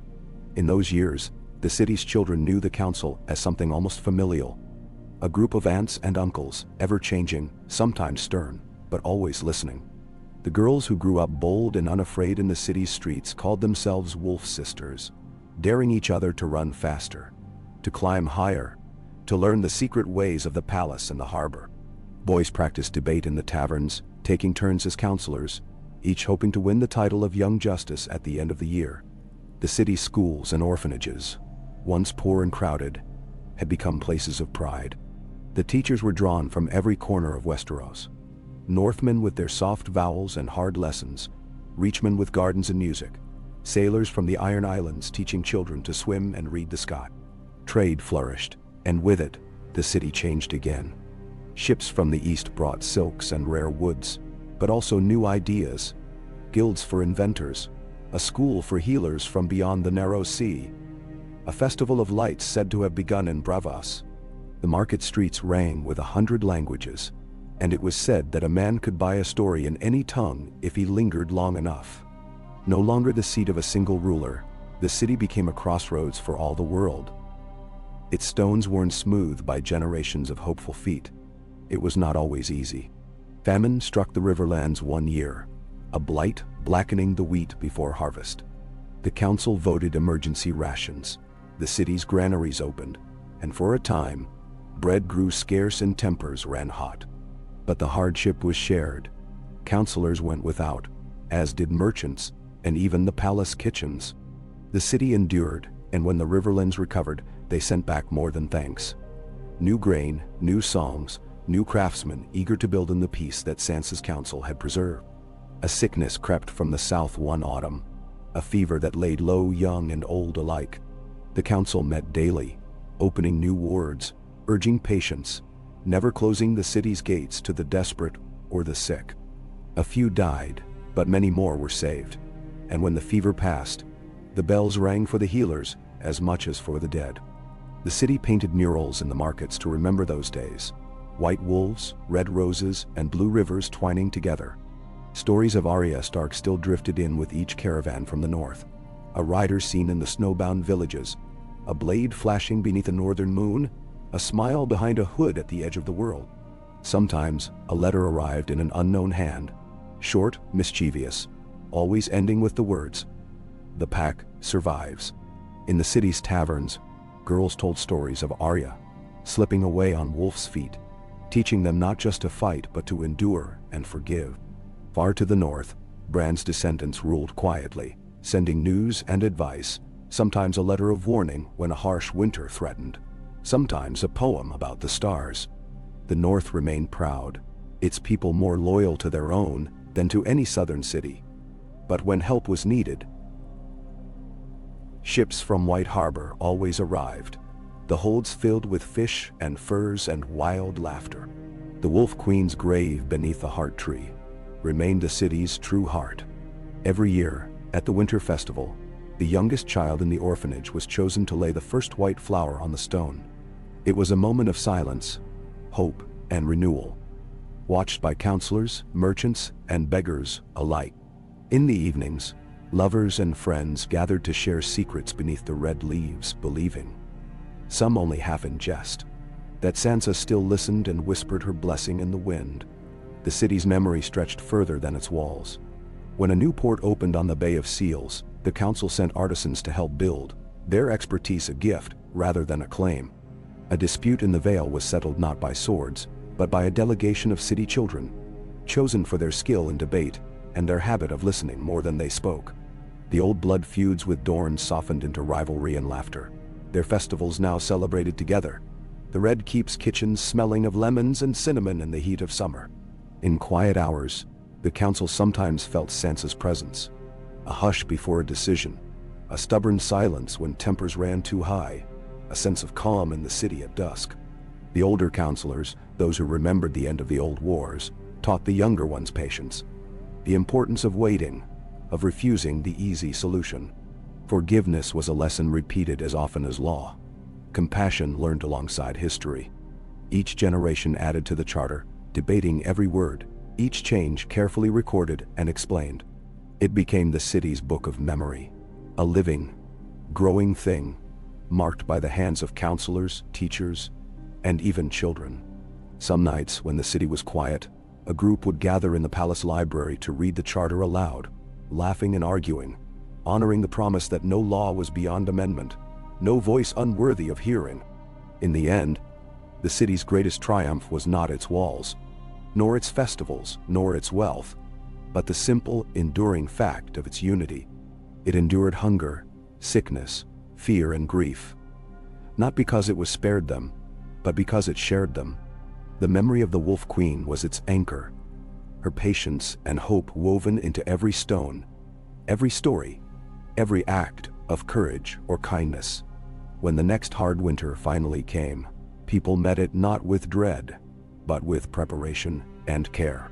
Fires burned in every home, food shared freely, the heart tree standing tall and red against the snow. And beneath its branches, the city's children gathered, holding hands, telling each other the story of how the Wolf Queen had taught them to listen. To each other, to the land, to the quiet wisdom that lived on long after any crown or council or name. The city would last, they knew, because they would make it so. And as dawn rose over King's Landing, painting the snow and banners with the first gold of morning, a young girl knelt by the heart tree, whispered her hope into the cold air, and knew, by the hush that followed, that someone, somewhere, was listening. Decay. Years flowed over King's Landing like gentle tides, patient and tireless, wearing new patterns into the city's stones and the habits of its people. It was an age remembered less for its moments of drama than for the slow, remarkable work of endurance. A city's promise kept, season after season, generation upon generation. The Wolf Queen's peace had become not only law, but custom, not only memory, but the very rhythm of city life. In the high courts, the council rotated its leadership every 3 years, selecting from among its number not by birth, but by vote. This meant that bakers' sons and fishmongers' daughters, if clever and respected, might one day preside over the city's debates. There were still nobles, those whose names went back to the conquest or further, but their children attended school with the butcher's boys and the stonemason's girls, their fortunes rising and falling on merit more than on ancestry. Children of the council, as they were called, became apprentices in every craft, studied law and letters, and when old enough, walked the city's districts as mediators, trusted to resolve disputes before they became grievances. Winter, when it came, was no longer a thing of terror, but a kind of shared undertaking. The grain reserves, meticulously managed, kept bread on every table. The old practice of feast and fast was revived, not as a hardship, but as a ritual, a way of reminding the city of its unity and of the value of patience. On the coldest nights, the great halls of the palace, the sept and the markets were thrown open to the poorest, with counselors and merchants alike serving soup, bread, and stories. The city's children learned to see every neighbor as kin. News from the north always arrived with the snow, sometimes as letters penned in the odd crooked hand of a Stark, sometimes as visitors, silent, wolf-eyed, but quick to smile and generous with gifts from beyond the wall. There were stories of wildlings and skin-changers, of wolves that ran for days across frozen rivers, of trees that whispered secrets to those who knew how to listen. A few of these visitors stayed, finding work in the city, their customs blending with the old, so that it became common, on cold nights, to hear northern songs rising from the taverns, mixing with the laughter and the hum of distant bells. The God's Wood in the heart of the city was a place of pilgrimage, not just for those with northern blood, but for any who sought quiet and remembrance. On certain nights, especially before a difficult decision in the council, members would walk beneath the red leaves, some to pray, some simply to breathe and remember the Wolf Queen's example. The heart tree was wider now, its roots woven deep into the city's earth, its trunk carved with generations of names and prayers. Trade continued to grow. The city's wealth used to mend roads and raise new bridges, to build libraries and public gardens, to offer scholarships and heal the sick. There were disputes, as ever, over how to tax new goods, or which quarter should receive a new fountain or school. But these were settled by argument, compromise, and the ever-watchful presence of memory, no one wishing to see the city return to the age of swords and fire. Sometimes, a threat would arise that felt old, familiar. A noble in the west who sought to rally bannermen to ancient banners, or a priest in the south whose sermons stoked fear and division. But each time the council responded, not with swords but with words and messengers, with patience and reminders of what had been lost and found. The city's example, its years of peace, often won out over calls for anger. The city's calendar spun with celebrations and rites of renewal. On the first day of spring, garlands of white and red blossoms were strung between the towers, and the people danced in the squares while counselors handed out bread and honey. The Lantern Festival lit the city in gold on the darkest night. Children floating tiny candles down the river as the old stories were told, of Sansa and Arya, of the rebuilding, of the courage to listen when it would be easier to command. In the markets, people bartered not only for goods but for stories. It was said a tale well told could pay for a week's worth of bread, and the city became famous for its playwrights and poets, for singers whose voices blended every tongue in Westeros. Even the council kept a bard on retainer, their job to remind the powerful, gently but persistently, of the lessons of humility. Beneath the surface, the city was always changing.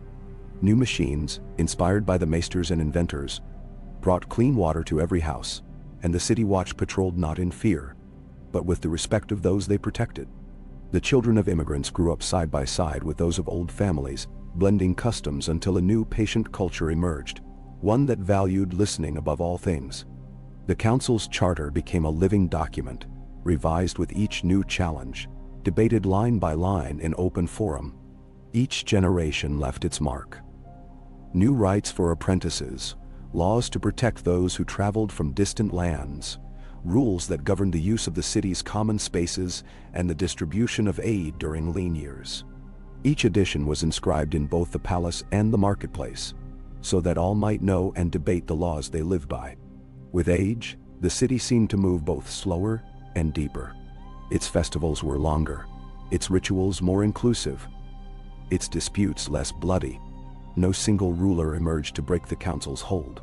Instead, every few years, a new voice might rise, a poet or a healer, a merchant or a warrior, bringing new ideas, challenging old ways, but always measured against the memory of what Sansa Stark had taught. That to lead was to listen, to forgive, to endure.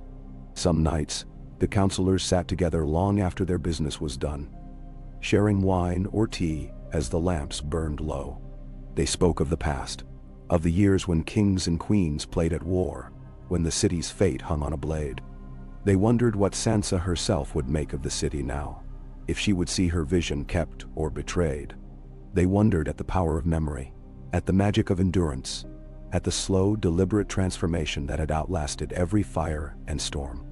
A traveler from distant Volantis, seeing the city's towers aglow in the early light, once asked an old merchant how it had come to be, so rich, so peaceful, so full of laughter and debate.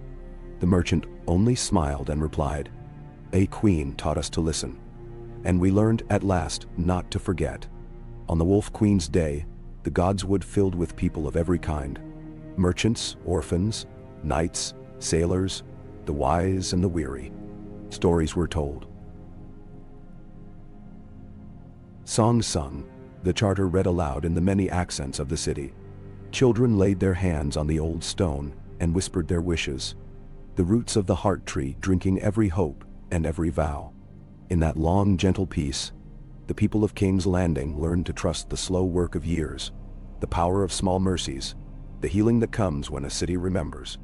And so, for as long as memory lasted, the city endured, not as the plaything of kings or the battlefield of lords, but as the true heart of a realm that had learned, finally and forever, to listen. Okay.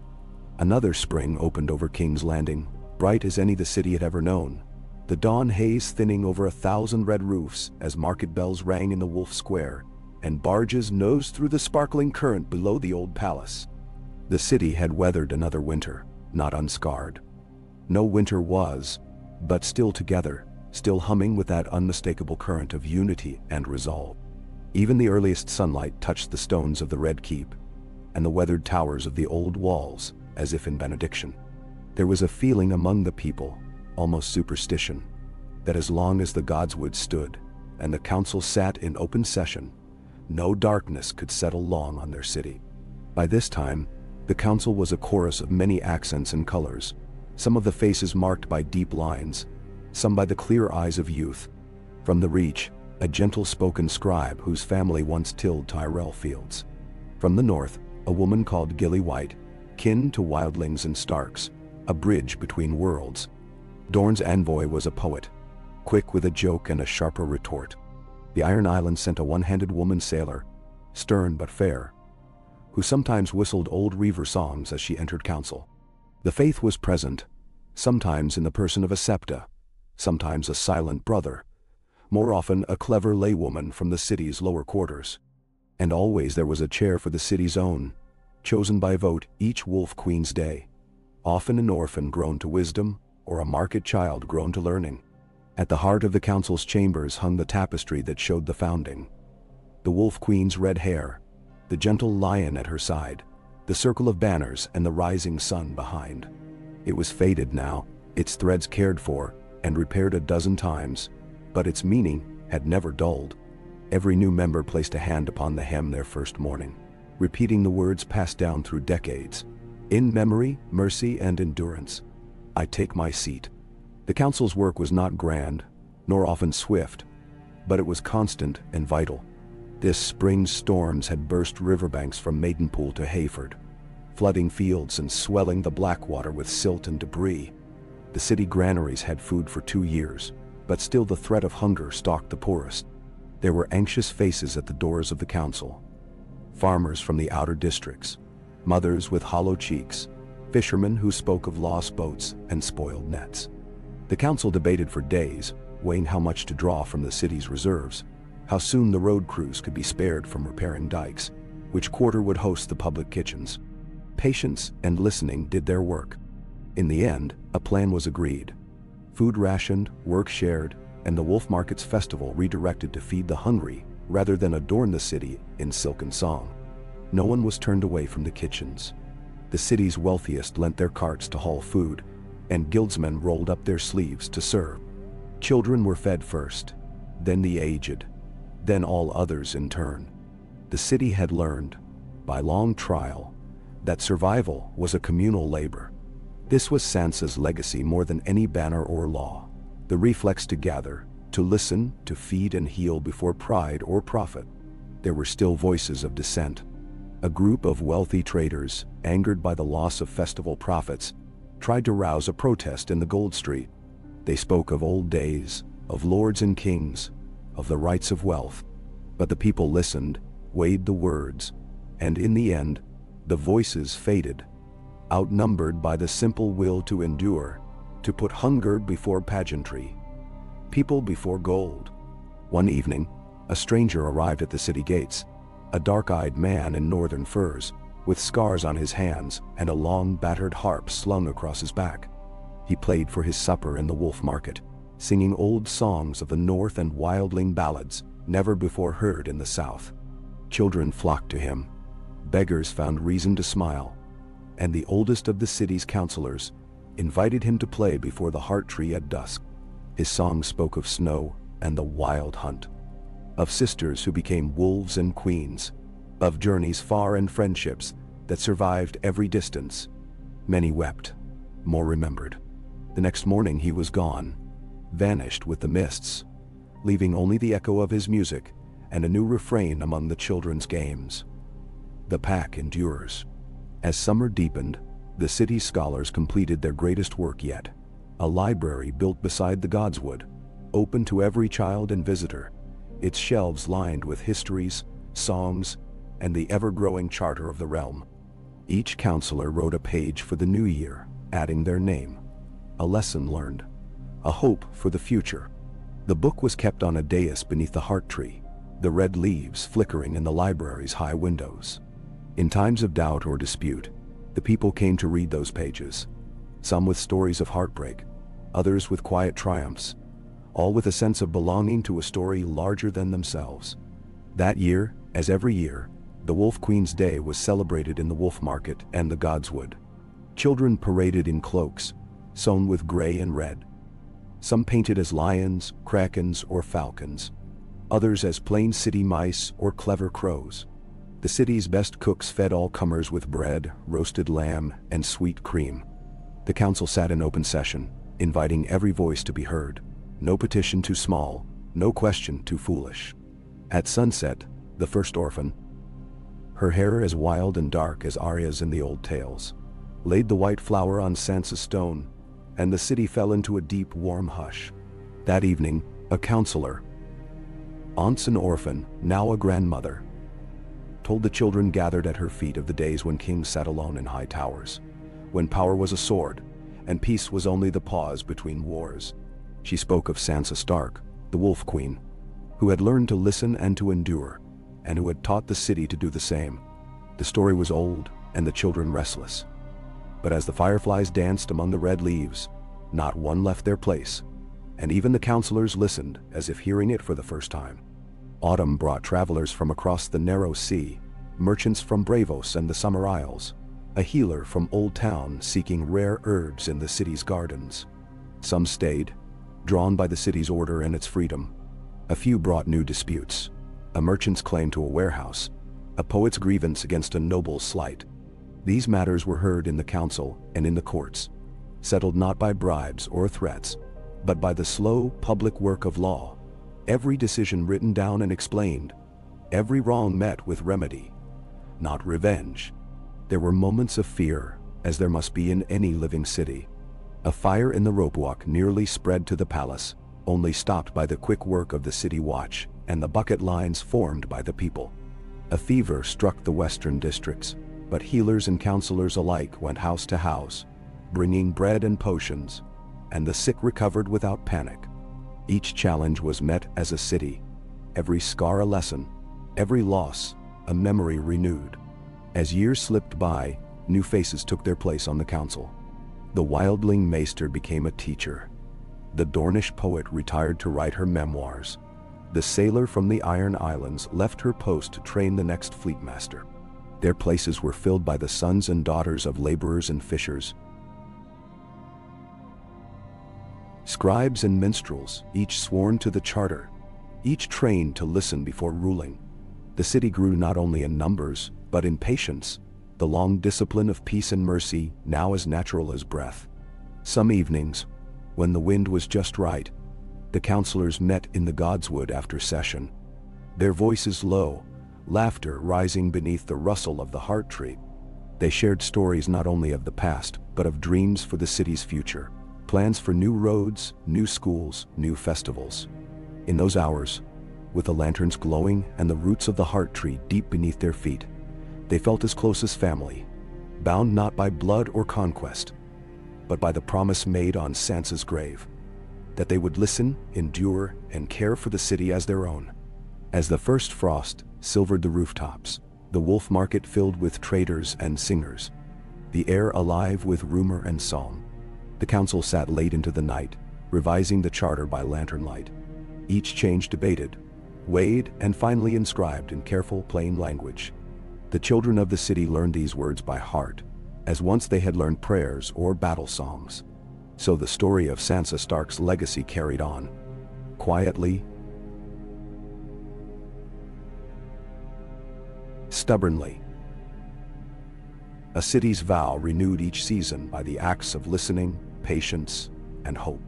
And as the last leaves fell from the heart tree, and the bells rang out across the city at dawn, King's Landing awoke not to fear or hunger, but to the unbroken promise of another day together. The wolf and the lion, the small folk and the lords, the old and the young, each voice heard, each story valued, the city itself, the truest heir to the queen who listened. Yeah. The city awoke to a new century. Somewhere, far off, a rooster called in the wolf market before dawn, the sound rolling out above rooftops slick with dew. Morning mist drifted through the city's winding alleys, softening the clang of fishermen at the docks and the slow thunder of cartwheels on stone.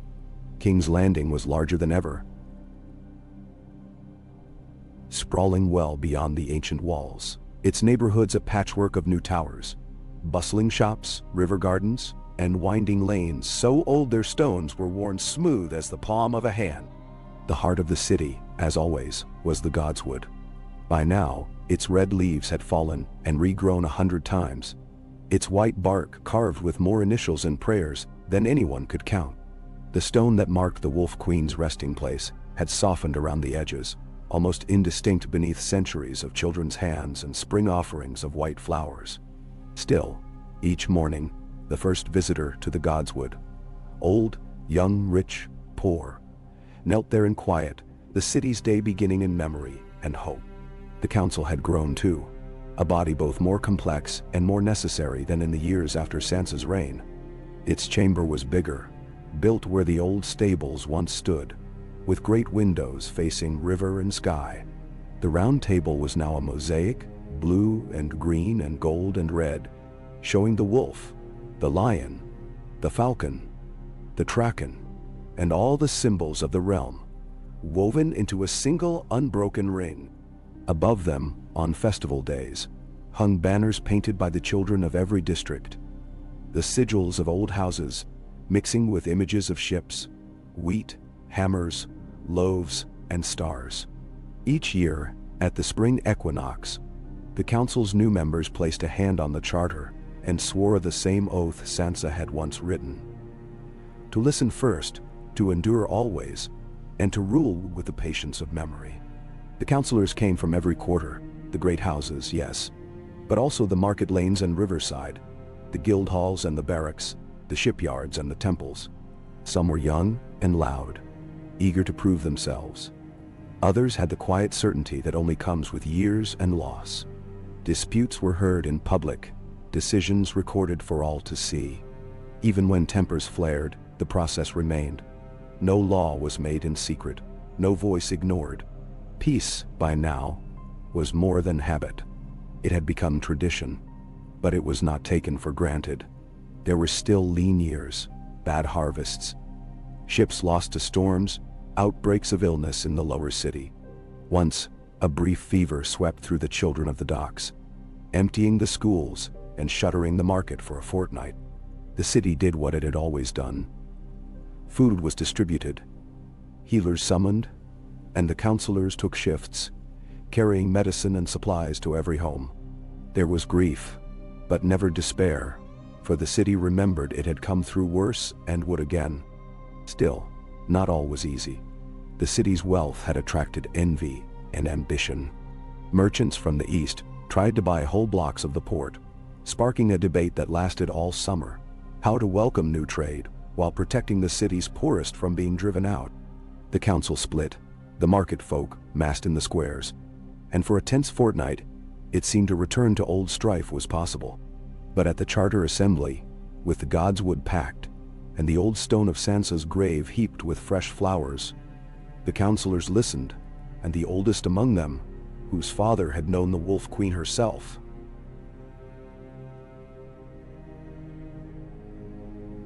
spoke. "We are the city Sansa built. We cannot let profit turn neighbor against neighbor." In the end, a compromise was found. New houses built for those displaced, a share of profits returned to the poorest districts, new laws that kept the markets open to all. Some grumbled, but most saw the wisdom, and the lesson held. As King's Landing changed, so too did the rest of Westeros. The North remained aloof but loyal, the old blood of the Starks sending envoys, sharing news of harvest and hunt. The Riverlands and Vale flourished. The Reach sent seeds and poems. The Stormlands their hardiest sons and daughters to serve as guards and builders. The Iron Islands, after many years, saw their first peaceborn king, descended not from reavers, but from merchants. His word respected as much for mercy as for strength. Dorne sent water and oranges, its voice sharp and clear in council, its travelers finding new homes in every quarter.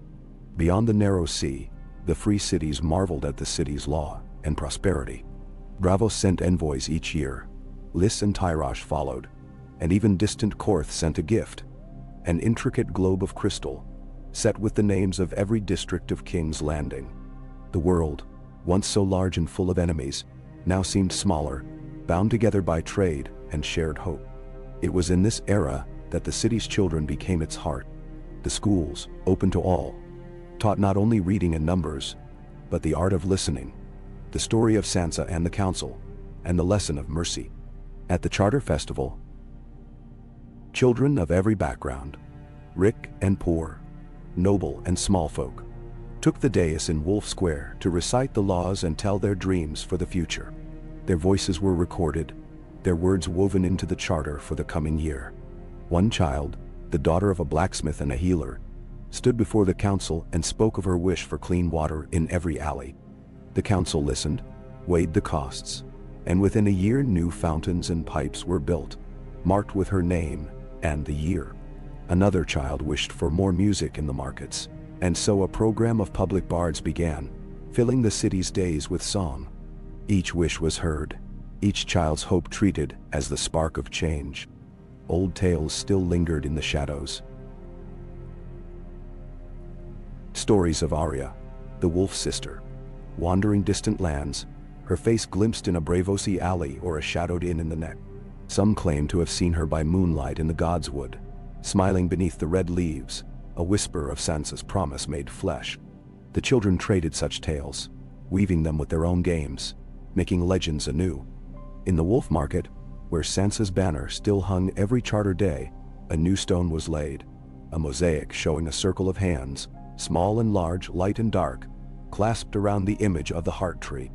It was inscribed, at a child's urging, with the words, "We endure together." That winter, when snow fell harder than in any living memory, the city faced its greatest test in a century. Drifts blocked the roads. Food stores ran low, and for weeks the sky was gray, the bells muffled by the cold. Yet the city did not falter. Guilds and councilors kept the kitchens open, grain rationed and shared. Neighbors checked on one another, elders taken in by those with warm fires. Councilors walked the districts in person, sharing hardship and hope. One dawn, as the cold began to ease, the city's children woke to find the Godswood covered in white. The heart tree, too, was cloaked in snow, but beneath its branches, the old stone of Sansa's grave was clear, the letters bright as if freshly carved. The children gathered, laid their hands upon the stone, and as the bells rang out, sang the old songs of wolves and winter, of queens and patience, of the promise to endure.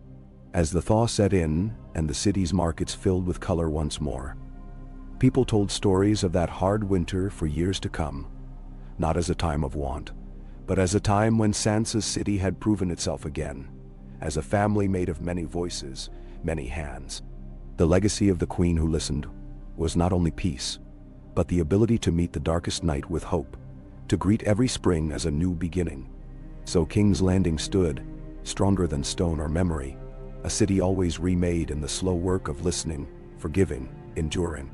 The council watched and guided, but it was the people who built the city day by day, year by year, holding fast to the old lessons, that every story mattered, every voice deserved its hour, and the work of peace was never truly done.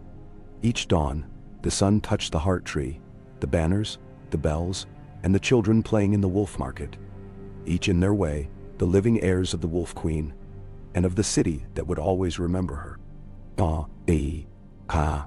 Summer in King's Landing arrived not with a blaze but with a kind, gentle heat, coaxing flower and fruit from every garden and market stall. The wolf market overflowed, pears from the Reach, sweet onions from the Stormlands, Dornish wine, barrels of salted cod from the north and the sisters. The city was alive with a thrum of trade and talk, its people bustling in the soft golden light, voices echoing in the old stone arcades. There was laughter at the fountains and music in the squares, banners hung from balconies, wolves, krakens, lions, sheaves of wheat, blue falcons, all faded by decades of sun, but mended and loved, proof of a city's unity more enduring than any army or crowd. The Godswood was at its lushest, red leaves dappling the pale grass in shadow and fire. The heart tree, immense and gnarled, was said to groan in the night, its roots stretching deep as memory beneath the stones. The air beneath its branches was cool, even in the hottest noons. And there were always visitors, lovers meeting in secret, children playing, old friends sharing stories. At the foot of Sansa's stone, the offerings changed with the seasons, wildflowers in spring, berries in summer, handfuls of yellow grain when the first harvests arrived. It was a time of invention and growth. The great library by the Godswood was now a marvel of Westeros, filled with not only histories and laws but poems, cookbooks, compendiums of healing, even stories sent by children from every corner of the city. Scholars from the citadel and from Essos walked its aisles, exchanging new ideas with scribes born in the alleys of King's Landing. Students learned beneath skylights open to the wind, reading by the hour as the bells of the city marked the passing of each lesson. The council's work was as endless as the tide. Summer always brought new visitors, new troubles, new ambitions. A delegation from Braavos arrived, seeking to open a trading house in the heart of the city. A minor lord from the Riverlands sought the council's help in settling a border feud. There were debates about taxes on foreign ships, on whether to build a new canal, on how best to care for the aged now living longer than their grandparents ever dreamed. In each case, the council heard arguments in the open court. Merchants, lords, farmers, even children making their cases before the mosaic table and the city's listening eyes. Disputes sometimes ran hot, but always in the end, they cooled. It had become tradition to pause for an hour's silence if tempers ran too high, each counselor stepping out into the gardens or to the godswood, returning only when patience returned with them. There were times, too, when the council seemed to fail, when a compromise could not be reached and an issue lingered. But these too were met with the city's slow wisdom. What could not be solved today would be faced tomorrow. The memory of the Wolf Queen's patience guiding all. It was not always peace. One humid night in high summer, a fire swept through 3 blocks along the river, devouring workshops and homes, the air thick with smoke and the clang of alarm bells. The city watch was first to respond, forming lines to the river. But soon neighbors arrived with buckets. Merchants and minstrels, orphans and counselors, all fighting the flames together. When the last embers died, the city mourned its losses. But work began that same dawn. Carts of brick and timber summoned from every quarter. Plans for new streets and safer lanes drawn by the same children who had lost their beds. Within a month, the scorched district was alive with rebuilding. The council voting unanimously to cover every cost. No one left wanting. In the aftermath, there was a festival, not of triumph, but of gratitude. Tables were laid in the rebuilt streets, every survivor and worker honored. The old tradition of the bread line returned. Each person took bread from the next in line, passing it hand to hand as a living sign of the city's bond. The song that rose then was new and yet ancient, its refrain echoing from the godswood. We endure, and together we build anew. Old tales never died, even as new legends were born. That summer, an old woman came down from the north, wrapped in gray furs despite the heat, her hair white as bone and eyes bright as moonlight. She told stories in the market, of wolves and snows, of Jon and Arya, and the days when the wall stood strong, and the wild was wild indeed. The children loved her, flocking around her stall at dusk, and sometimes the city's oldest counselors would stand in the crowd, smiling, remembering. When the woman vanished as autumn drew near, she left behind a single wolf's tooth and a small book of stories for the library. A gift, it was said, from the wolf sister herself. In the schools, the youngest learned to read by the stories of the Wolf Queen, but also by the laws she had left behind. They recited the charter at morning assembly, sometimes stumbling over the words, always pausing at the final line. In patience, all things endure, before trooping out into the streets to plant gardens, clean fountains, or simply play in the city she had given them. That year, the charter was amended again.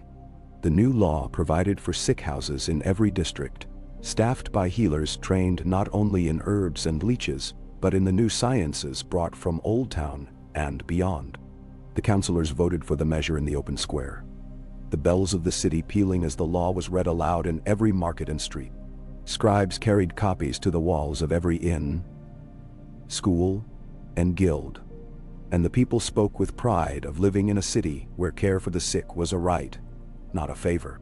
Visitors marveled at this city, at the absence of the old hunger and fear, at the open council, the festival days, the way even the poorest child might stand before the godswood and speak their hope aloud. Some tried to bring old ways back, merchants seeking to hoard, priests preaching fire and blood, but the city's memory was strong, and their efforts always foundered on the slow, firm resistance of neighbors joined by habit and history. The summer waned. The city's markets filled with late apples, barrels of ale, and the first pumpkins of autumn. The old banners were repaired and rehung, ready for the Wolf Queen's Day, now the city's most beloved holiday. Lanterns lit every window. Children paraded with painted faces, the air alive with laughter and song. That evening, the council sat in the God's Wood, hearing stories and petitions, blessing every child who came forward, the red leaves overhead catching the last gold of the sun. A girl of 10, bold and quick, told of her dream to build a bridge over the river, wide enough for carts, narrow enough for laughter. The counselors smiled and listened, and one, who had himself crossed the city's old, narrow bridges 1,000 times, promised to help her draw the plans. Another child spoke of wanting more music in the markets. A third, of a way to share stories with children too far away to visit the library. Each hope was written down, each promise considered. Not all would be fulfilled at once, but none were forgotten. As the stars brightened above the city, the bells rang for peace, and the people of King's Landing lit candles in their windows, their light flickering in the warm dark. The city's heart beat on, steady, patient, never perfect, always enduring. Beneath the heart tree, the children sat together, the youngest whispering tales to the eldest. The old woman's wolf tooth passed from hand to hand as a sign of luck, a token of stories yet to come. So another summer passed, another year of peace and growth. The memory of the Wolf Queen carried not in banners or thrones, but in the quiet acts of care and endurance, one city's unbroken promise to itself, and to all who found a home within its walls. Autumn painted the city in gold and rust. The air sharpened, bringing the scent of wood smoke and apples.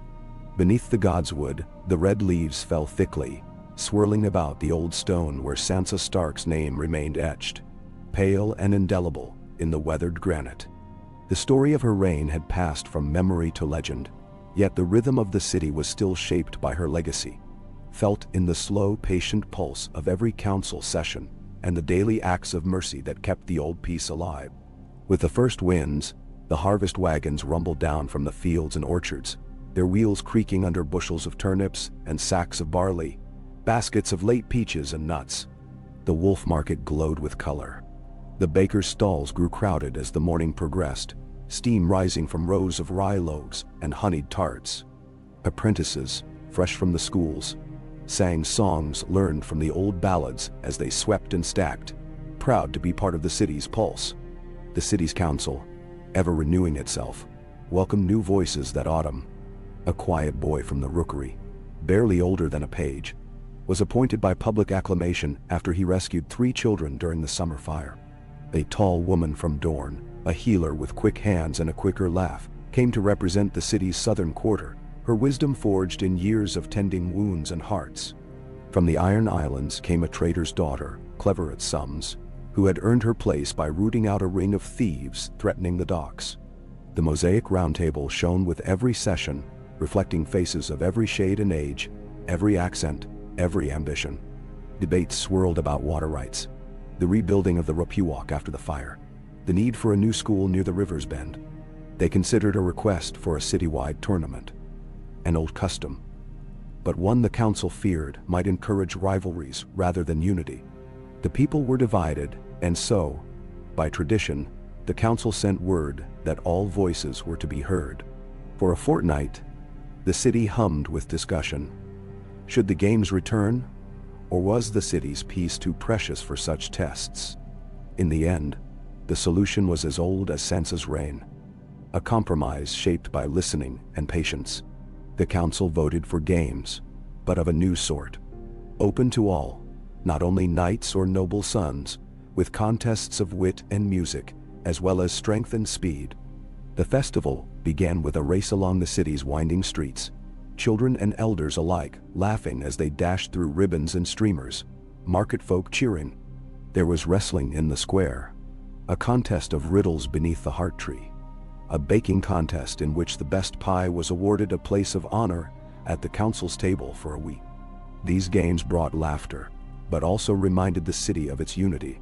The contest's champion, a quiet girl from the Lamplighters Guild, used her prize to ask for lanterns to be strung in the poorest alleyways, where darkness still crept in winter. Within a month, the city glowed at night, every street warm with the soft promise of safety. Autumn's waning brought other business. The harvest was plentiful, but rumors came from the west of river pirates striking smaller villages, and the council debated whether to send arms or envoys. The healer from Dorne argued for a mission of aid first, to treat the wounded and build trust. The trader's daughter from the Iron Islands countered that the pirates would only be emboldened by mercy. The debate raged, but as always, listening prevailed. A small party was sent. 2 ships, one with medicine and supplies, one with city guards. The mission was met with suspicion at first, then relief. The pirates melted away, the villagers swore alliance, and trade resumed along the rivers. The season's festivals continued. On Wolf Queen's Day, the city thrummed with song. At dawn, the youngest orphans processed through the wolf market, white flowers in their hands, petals falling along the stones to the godswood. The counselors knelt with the children, touching Sansa's stone in turn, promising aloud to endure, to listen, to serve the realm before themselves.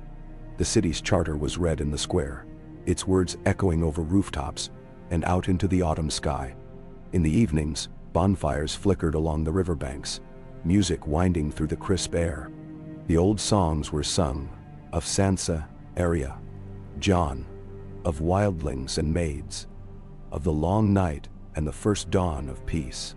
Sometimes a visitor would take up the harp or pipes, a rider from the north, a merchant from Lys, a child from the Vale, each adding their own verse to the story of the city. Memory grew with every voice, every laughter, every tear. As the day shortened, the council debated the future with new urgency. Some spoke of expanding the aqueducts, others of sending scholars to the Citadel in Old Town to learn the latest in medicine and machines. There was talk of opening the city's gates to more travelers, more trade, more languages. There were concerns about keeping the peace, about holding to tradition, about the dangers of forgetting what had come before. Each counselor spoke, listened, sometimes changed their mind. The boy from the rookery, wise beyond his years, reminded them all of Sansa's greatest lesson. No peace is ever perfect, but the hope of peace is better than the memory of war. Winter approached. The council prepared as always, stores tallied, firewood stacked, sick houses readied, plans made for the poorest to share the city's warmth. On the first day of frost, the counselors walked together to the godswood and placed their hands upon Sansa's stone. In the quiet that followed, they heard the wind in the red leaves, the hush of distant waves, the faint sound of children at play. The city would endure. That night, the bells rang for the turning of the year. From the walls, the lanterns glowed in every window. In the wolf market, the last stalls closed, and the children made snow angels in the gathering drift. The oldest among the city's counselors looked up at the sky and saw the stars burning bright. Brighter, it seemed, than they had in the hard winters of old. Beneath the heart tree, the children gathered, and the counselors joined them, old and young together in the hush of new snow. They told stories of the Wolf Queen and the days of famine, of the courage that rebuilt the city, of the many hands and many hearts that kept it whole. They spoke of the years to come, of hopes not yet realized, of promises made to every child born within the city's walls. And as the night deepened and the city slept, the godswood stood silent, holding in its ancient limbs the weight and warmth of every memory, every hope, every hard-won peace. It was not perfection. It was not paradise. It was simply a city that had learned, over the long arc of seasons and sorrow, to listen, to endure, and to begin again, always with the dawn. Winter that year pressed longer than most, but King's Landing endured with the quiet confidence of generations that had weathered much worse. The north sent more furs than ever, wagons heaped with wolf pelts, thick cloaks, and dried venison. From the Reach and the Riverlands came grain, preserved apples, and fat yellow cheeses, while the Iron Islands ferried salted fish through icy waters. The city's stores were managed with care. Apprentices and matrons tallied each barrel and wheel, a living tally that knit neighbor to neighbor. Each household took what it needed and gave when it could, so the last of the poorest children and the oldest grandfathers would eat and stay warm. In the streets, children made games of the cold, sliding on the frozen gutters, fashioning wolves and lions from the snow, and painting them with red berry juice. In the wolf market, the brazier fires burned day and night.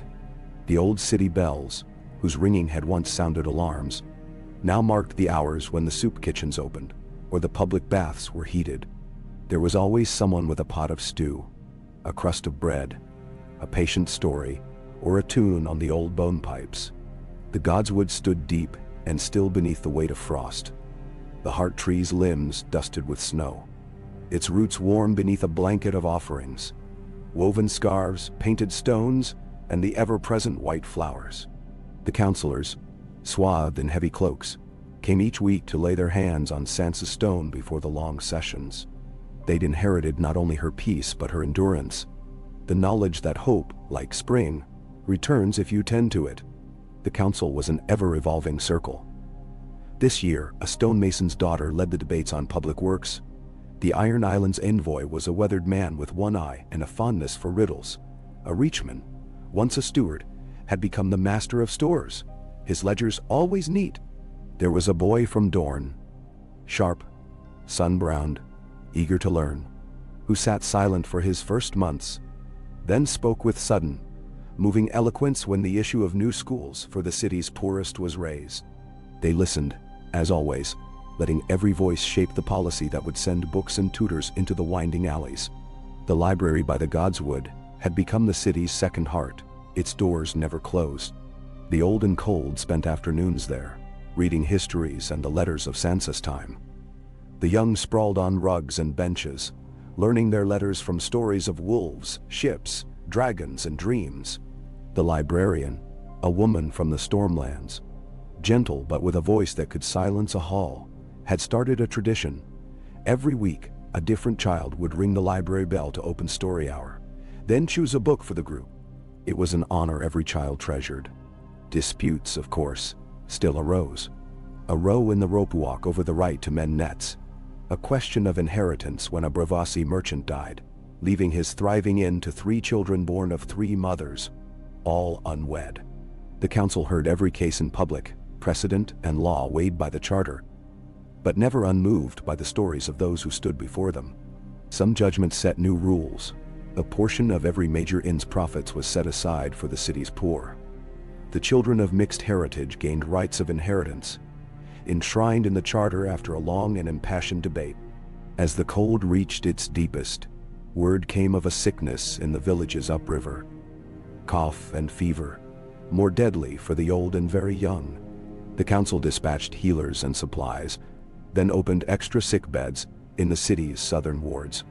Apprentices from the library copied instructions for care and sent them with food to the villages. The sickness waned, and though some were lost, far more were saved.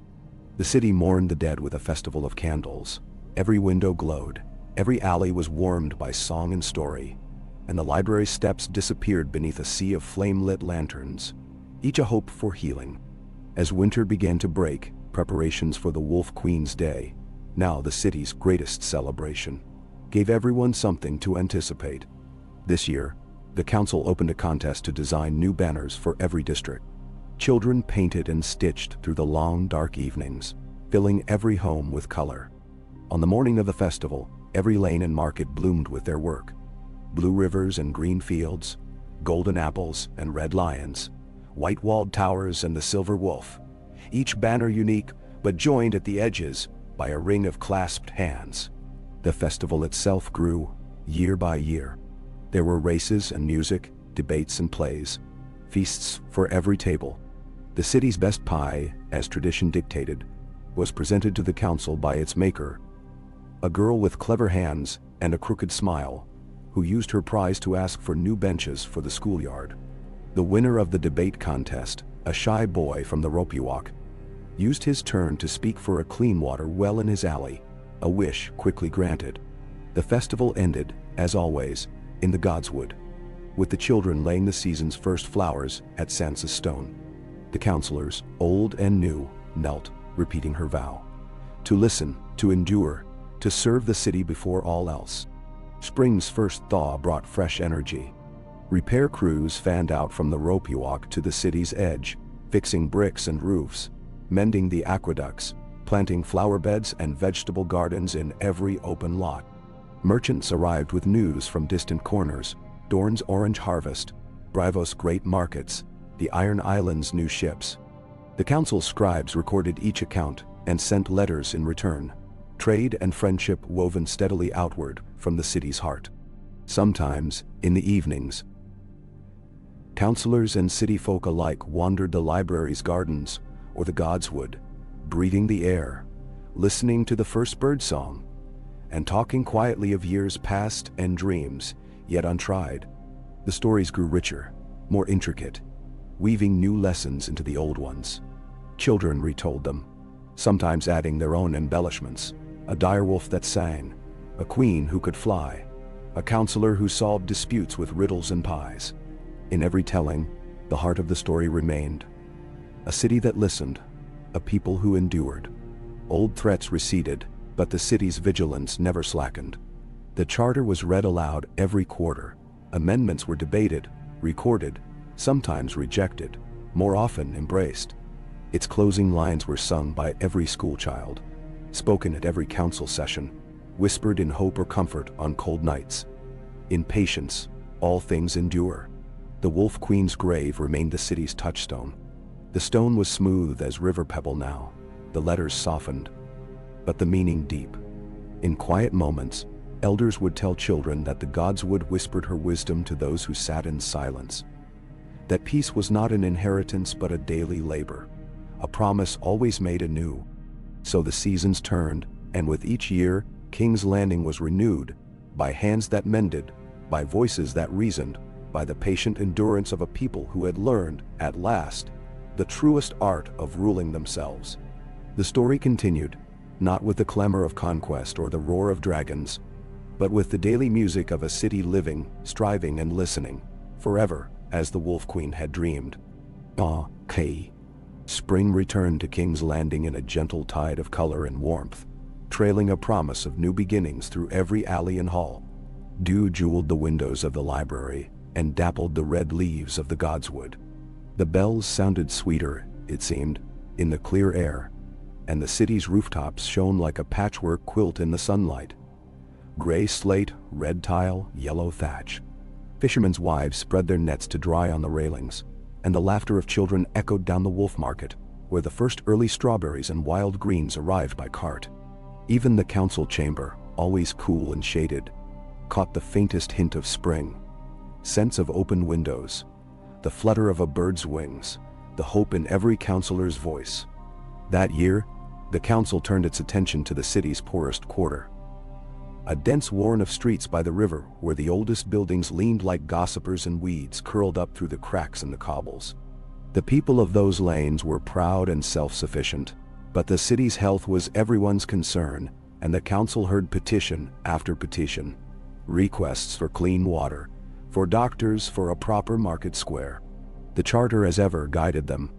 Each counselor spent a day and a night living in the quarter, listening to grievances, sharing meals, learning the rhythm of the place. When they returned to debate, the arguments were fierce but honest, every voice sharpened by understanding. The solution came, as solutions often did in Sansa's city, from compromise and invention. The council passed a new law. A share of every district's taxes would go to the poorest. But with that came a promise. The quarter's own people would decide how to spend it. Committees formed in every block, neighbors gathering at dusk beneath lanterns, debating how best to use the gold. Some wanted a new roof for the old meeting hall. Others, a proper dock for fishing boats. Others still, new paving stones and wells. In the end, they built all three, and added a garden for herbs and children's games, their pride in each stone and plank visible in every face. Elsewhere, the city thrived. Scholars in the library tested new methods for preserving food, sending word to the north and Dorne when they succeeded in drying apples and figs to last all winter. The market expanded again, welcoming merchants from far old town, the free cities, even the summer isles. These travelers brought strange fruits, rare dyes, wild tales, and inevitably new disputes, which the council greeted not with suspicion but curiosity. Laws were rewritten to ensure fair weights and measures, and every new merchant's arrival was marked by a feast and an oath. To honor the city's peace, to listen and endure. The city's schools grew ever more lively, children competing not only in games, but in story and song. The library's story hour became a daily ritual, with each child taking a turn to tell a favorite tale or read a new poem. One girl's story, a wolf and a lion joining forces to outwit a greedy magpie, caught the council's ear and became a city favorite, performed at the next festival, with costumes and music. As midsummer neared, trouble flickered at the city's edge. The river ran higher than usual, threatening to flood the lowest streets. The councilors, by now well used to emergencies, worked with the people of the riverside to raise embankments of earth and stone. Children filled sandbags, apprentices hauled stones, while the city's old pump masters worked round the clock to keep the water at bay. When the rains finally eased, only a few cellars were lost, and a new song was born in the wolf market. We are the river, we are the stone. We hold together, we hold our own. That summer, a famous healer from Old Town visited, offering to teach the city's doctors and midwives new techniques for treating fever and wound. The council arranged a great open lecture in the square. Crowds gathered beneath striped awnings to listen and learn.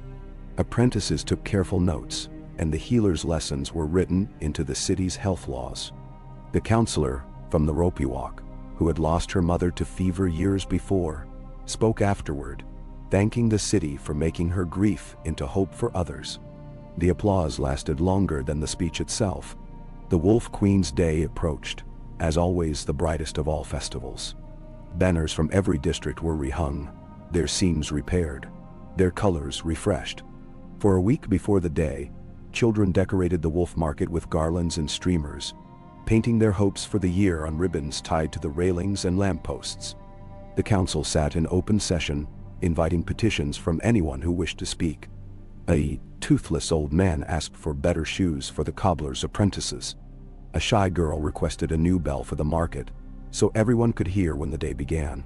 Each promise was recorded and debated, every wish taken seriously, no matter how small. On the morning of the festival, the Godswood thronged with people. The city's oldest and youngest gathered first, laying flowers and singing the old songs, followed by a procession of tradesmen, guilds, and scholars, each bringing a token of the year's labor: a bolt of linen, a cask of oil, a new book, a tray of honeycakes. The children were the last to come, one from every district, chosen for kindness or courage, each laying a white flower on Sansa's stone. That afternoon, the city's greatest debate contest was held in the square, and the winner, a boy from the poorest quarter, asked the council for a week each summer when every child, rich or poor, could use the city's best swimming ponds and gardens for free. The councilors agreed at once, and the cheers that followed rang down the alleys and across the river. Evening brought fireworks, lanterns, and the long-told stories of Sansa and Arya, Jon and Brienne, the city's rebirth from fire and hunger. Musicians played beneath the heart tree, while the people danced in the wolf market. In quiet corners, old rivals clasped hands. At the Godswood, counselors new and old knelt beside children and whispered their hopes for the year to come. The city's vigilance never faded. That year, a minor crime ring was discovered trying to fix the weights at a distant market. It was dealt with quietly but publicly, with every accused given a fair hearing, and, when guilt was proven, set to work repairing the city's roads and fountains. In the council chamber, the affair became a lesson for every apprentice. Justice must be open, but always must have the chance for mercy and redemption. As summer ripened and the first apples colored on the trees, the city's children turned again to play, to learning, to telling new stories. The council turned back to daily work, hearing disputes, amending laws, planning for winter. In the evenings, the squares and gardens filled with laughter. The gods would with quiet prayers and gratitude. Another year began as each one before, with the promise of listening, of endurance, of lives and hopes, woven together in the daily labor of peace. And as dusk fell on the red leaves, the old stone beneath the heart tree gleamed in the last light. A promise kept, a city forever renewed, and the Wolf Queen's legacy alive in every breath and dream. The high summer sun ripened the rooftops, painting the towers and banners of King's Landing in a bold shimmer of gold and carmine. From sunrise to twilight, the city moved in a warm, relentless rhythm, every district humming with its own labor and joy. In the Wolf Market, the season's last cherries and the first of the peaches appeared in painted bowls, while honey merchants dripped samples onto fingers of eager children. The gods would, shaded and deep, offered quiet respite from the heat, its heart tree thick with leaf and legend, its roots cool and secret under earth that had been turned and turned by generations of reverent feet. This summer, the city felt especially young. A whole generation had grown up after the last hard winter, their earliest memories shaped not by fear but by possibility. The council's youngest members, some not much older than the new apprentices, walked the streets with the ease of those who had never known the violence of a siege or the hunger of blockade. And yet, woven through their lives was the deep thread of remembrance. Every festival, every public debate, every act of charity and policy began and ended with an invocation of the city's enduring charter and the memory of Sansa Stark. In the mornings, the city's new aqueducts sang with water, filling fountains in every square, their stone lips carved with the names of builders, donors, and counselors from every quarter. The water keepers, once only a handful, now formed a guild, a diverse company of women and men, drawn from the north, Dorne, the Stormlands, even the distant free cities. Their apprentices learned not only the art of measuring and mending the water's course, but also the old stories of how the city had rebuilt itself, how the counselors of Sansa's time had insisted that every child should drink from a clean well, that no home should lack the means to cook, bathe, or garden. The library, ever a haven, seemed to grow in both books and spirit each month. New shelves were filled by merchant captains, by scholars from Old Town, by the city's own scribes. A program of wandering readers had begun. Every week volunteers carried stories out into the alleys and market squares, reading aloud to workers, shopkeepers and children who could not leave their posts. In return, the listeners offered their own tales, memories of old festivals, of counselors' wisdom or folly, of storms survived, fortunes lost and found, hopes passed from one year to the next. Not all was ease and harmony. That summer, a dispute erupted between two powerful guilds, the shipwrights and the river bargemen. The cause was a new contract for shipping grain up the Blackwater and into the hinterlands, a matter of coin and pride, complicated by the arrival of an ambitious Tyroshi merchant with dreams of a monopoly. The quarrel spilled into the council chamber, tempers running high, accusations flying. The younger councilors argued for open bids and strict rules. The older ones, wary of foreign power, pressed for a careful balancing of local interests. Sensing danger, the council invoked the season of silence, a rare old law, last used in Sansa's time, by which every public argument was paused for 7 days. During this time, no formal meetings could be held. Instead, the councilors and the disputing guilds were required to work, eat and rest among the city's common people, without rank or protection. For a week, the shipwright's guildmaster was seen hauling crates at the Wolf Market, while the bargeman's leader helped sweep the ropewalk. Councilors broke bread in the river quarters, listened to barge captains and bakers alike. When the 7 days ended, the council met again, and found, in the hush and patience, the shape of a compromise. The new contract would rotate yearly, ensuring fair pay and open access, while the Tyroshi merchant was welcomed as a partner, but given clear limits. It became a tale told to apprentices for years, that silence, humility, and labor had resolved what pride could not. In late summer, trouble drifted in from the north. A message arrived by swift horse. A rare drought had struck near White Harbor, the fields yellowed and wells failing. The city responded not with panic, but with calm, opening stores of dried grain, dispatching watermasters to consult on new wells, even sending a delegation of children, chosen by lottery from every district, to carry gifts and letters of friendship. Their journey became a festival in itself, celebrated along every village and holdfast they passed through. Their return a time of stories, sweetmeats, and a reaffirmation of the bond between city and north. Festivals, always the soul of the city, took on new vibrancy. Wolf Queen's Day saw the city filled with music and banners. This year, the council sponsored a contest of invention, inviting any citizen, young or old, to present a device, tool, or idea to improve the life of the city.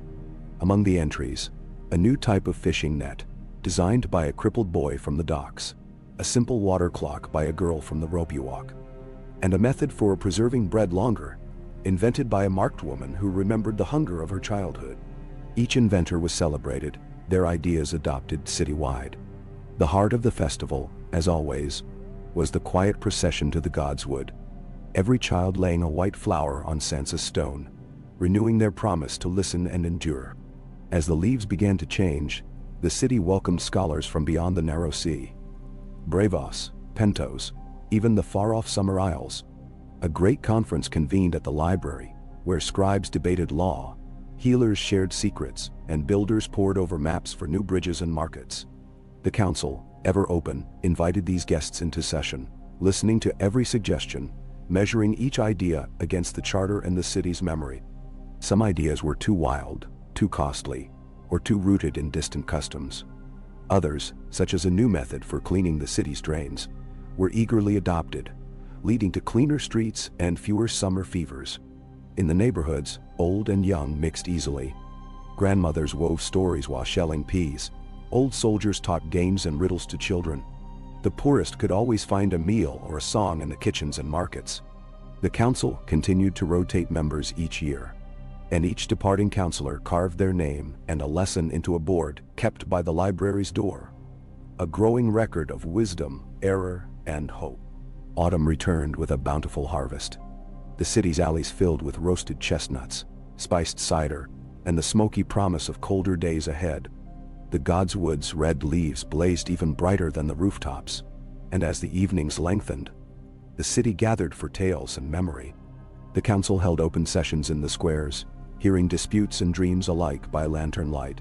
Every citizen welcome to speak, to ask, to shape the city's course. No city is without shadows, but the habits of patience and listening remained its greatest shield. When rumors rose of a plot by petty nobles or of thieves preying on travelers, the city met them as one. Council, watch, and people working side by side. Secrets unmasked, not with violence, but with steady resolve and open justice. And so the city endured, changed, and yet always itself. The memory of Sansa Stark lingered in every custom, every gentle law, every child's laughter beneath the heart tree. Each year, the story grew, never finished, always told anew. Its lesson plain in every banner, every debate, every shared meal and song. Endure. Listen. Begin again. In the heart of King's Landing, as the first winter fires were lit, the Wolf Queen's stone was ringed by new blossoms, an unbroken circle of memory and hope, proof that even the smallest act of patience could change a city forever, and that peace, when guarded by many hands, could outlast every storm. Kai. The first storms of winter crept in with sleet, lashing the river, filling the city's drains with a wild, rattling music. Nights grew longer and colder, but the lamps never dimmed in King's Landing. The city had mastered winter by turning it into a festival of warmth. In every square, great iron braziers burned, and the taverns hung lanterns over their doors, inviting all, traveler, apprentice, master, orphan, inside for stew and song. The Wolf Market, which for centuries had once been haunted by fear, now became the city's great hearth. Its stalls converted to soup kitchens, its musicians taking up winter ballads and riddles in place of the old cries of want. The Godswood was never so full as during these months. Families gathered to share stories, and counselors visited nightly, their long cloaks trailing over the frost-bright grass. Each counselor, by tradition, brought a cup of mulled wine, a plate of sweet cakes, or a packet of letters from their district to place at Sansa's stone. The offerings weren't just ritual. They were promises, stories, news and questions for the seasons ahead. It was said the heart tree itself remembered every word spoken in the circle of its roots. The council remained busy as ever, the business of the city undiminished by cold. This year, a new challenge. The city's population had outgrown its oldest districts. The southern alleys were so crowded that a single fire or fever could threaten hundreds, and the councilors heard complaints of noise, litter, and sleeplessness.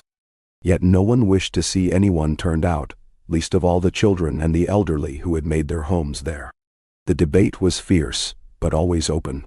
Some argued for building up new towers and lofts above the markets, while others pressed for the city to expand its walls, opening new neighborhoods beyond the river. For a week, the counselors and their apprentices took turns sleeping in the southern quarters, listening to the nightly sounds, eating in the crowded kitchens, talking with the night watch and the washerwomen, the grocers and the old men who carved chess pieces on their stoops. The youngest counselor, barely 19, kept a careful diary. When she stood to speak in the council chamber, she read from it stories of kindness and crowding, of the need for privacy as much as bread. In the end, the council voted for both. New towers, designed with wide balconies and shared gardens, and the start of a great new neighborhood, one that would wind down to the river, filled with canals, bridges, and wide open squares. The work began that same week, laborers and architects joining hands with children and pensioners. Every new stone marked with the names of those who had built it, as well as those who would someday call it home. Winter was also a time for learning. In the library, the flame of scholarship burned bright. Maesters from the citadel gave lectures on medicine and machines. Singers from Bravos taught sea shanties and the ballads of 100 ports. A new printing press was installed, its gears and levers a wonder to every child. Now, stories and laws and histories could be copied for every school and home. A reading contest was announced, and the children of the city competed to see who could read the charter aloud with the fewest stumbles, who could recite the most ancient stories, who could write their own. The winner, a stammering boy from the Ropiwalk, asked for a new set of windows in his school to let in the winter light. No season was without trouble. A flu spread in the late months, crowding the sick houses. Counselors called healers from Dorne, Old Town, even across the sea, to help treat the ill, and sent healthy apprentices to help in the kitchens and to deliver broth and fruit to every sickbed. The city's stores were opened. No family went hungry or cold, and every death was mourned in the wolf market, names sung out beneath the lanterns, memories held in the warmth of neighbors' arms. There was an incident, a brief, sharp moment when a merchant tried to hoard grain, seeking to profit from scarcity. He was brought before the council in open session, his case heard by the city's poorest and richest alike. The law was clear and just.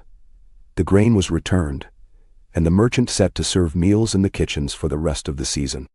By the end, he was changed. The story told again and again of how justice in Sansa's city was never vengeance, but the chance to belong. Wolf Queen's Day was celebrated as a night of fire and memory. The city was garlanded with pine and holly, windows aglow with the soft yellow light of beeswax candles. The festival began at dusk, the council and the children processing to the Godswood with baskets of winter flowers, each petal a prayer for spring. They sang the old songs, of Sansa's reign, of Arya's wanderings, of Joan's winters at the wall, of the long patience that had carried them all through fire and frost. A tradition had grown. Each year, a child was chosen to speak their hope aloud at Sansa's stone. This year, a small girl with hair black as night and laughter like chimes in the cold knelt and whispered, "That our city always listens. That no one is left out in the cold." The crowd fell silent, and the oldest counselor, a man with hair white as Sansa's own, stood, placed a hand on her shoulder, and said, So long as this city remembers, so long as we listen and endure, so long will that hope be true. The festival stretched into the small hours, cakes and cider in every home, stories shared on every corner. In the library, story hour ran past midnight, children drowsing as an old woman read from the first histories of the Charter, her voice steady, her hands never shaking. As the snows began to melt, the work of the city resumed. The new neighborhood took shape, its canals filling with clean water, its houses bright with banners and new planted gardens. The new towers rose, balconies twined with vines, children's laughter echoing off the walls. Spring's first birds returned to the godswood.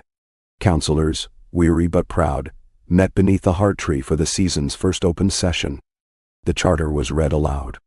Amendments proposed by apprentices were accepted and recorded. New protections for midwives, new rules for apprenticeships, a law that no street could be closed to children's games. The city's story was written anew, each page layered with memory and the promise of more. As the sun climbed higher, the city emerged from winter whole and shining. Its people were not the same as those who had lived in Sansa's time, nor even as those who had built the first piece in the Wolf Queen's name. But they carried her story, her patience, her wisdom in every act, every kindness, every law, and every laugh. The city endured. And as dawn broke, the first market bells rang, and children raced to the wolf market. The godswood echoed with quiet prayers and the warmth of memory. The Wolf Queen's stone, ringed by blossoms even in the last of the frost, bore silent witness to a city that at last had truly learned to listen. Spring melted the last of the snows, washing King's Landing in the scent of wet earth and the first wildflowers. The city woke beneath banners newly cleaned of soot, their faded colors brightening in the watery sun. Even the alleys gleamed where children had scrubbed the stones with pails and brooms, preparing for the New Year's festivals. In the godswood, pale buds clustered along the heart tree's old limbs, and the ever-present stone at its roots was again garlanded in white, a sign that the city remembered, not just Sansa's name, but her promise. The council convened beneath the open windows of the Red Keep's western wing.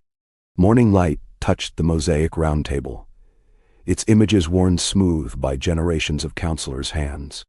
Now as ever, the council was a tapestry of accents and faces, brown, pale, sun-dark, some tattooed, some grizzled with age, some still with the down of youth. All had come through the winter together. Their debates, once sharp with hunger or fear, had settled into the patient cadence of a people confident in their endurance. The main business of the day: how to begin the city's spring repairs, how to weave newcomers into the city's fabric, and how to teach another generation the art of listening. The winter's long nights had brought a surge of new stories. The library's ledgers were full, tales sent from the north and Dorne, legends of Arya and the ships of the Summer Isles, fables written by the city's own children. On the Wolf Queen's Day, the tradition now stretched a whole week, children reading their tales aloud in the library's garden, their laughter carrying past the city walls. One story, about a cobbler's daughter who mended the sky with a needle and thread, became the talk of the city, performed in song and pantomime in the Wolf Market. The city itself was always changing. This spring, masons and carpenters finished a new bridge over the Blackwater, wide enough for 2 carts to pass and sturdy as any castle wall. The bridge was named not for a noble, but for a baker whose tireless charity had kept 3 districts fed during the last fever. A bronze plaque at the center bore a single word: for all. That same week, the council opened a new harbor for fishing boats and river traders, the docks marked with painted wolves and wheat sheaves, proof that the city belonged not to kings but to the people. Trouble, when it came, was rarely from within. This year, a merchant ship from Volantis docked with news of unrest in the east, a city's ruler deposed, refugees wandering. The council heard their petition for sanctuary, then sent a company of translators, midwives, and healers to the docks to welcome the newcomers. The children of the city were the first to greet the refugees, teaching them the words for friend, bread, and home as they led them up the hill toward the Wolf Market. The council debated and passed a new rule: every refugee who wished to stay must be welcomed at the festival, their story told and honored like any other. Some among the old houses bristled at these changes. One or two grumbled that the city had grown too soft, too open, its customs stretched thin by the constant welcome of strangers. But most remembered how Sansa's mercy had shaped them all. In the end, the grumblers found themselves outnumbered in every vote, and eventually, after a particularly rousing debate in the square, even they joined in carrying food and blankets to the new arrivals. The city's spring work was communal. The rope walk rang with hammers and singing as old timbers were replaced and nets mended for the fishing season.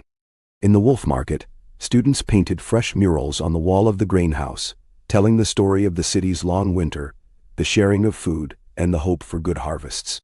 Apprentices from every guild taught the youngest children how to plant gardens in the cracks of the city's stone, promising a flower for every window and a green shoot for every stoop.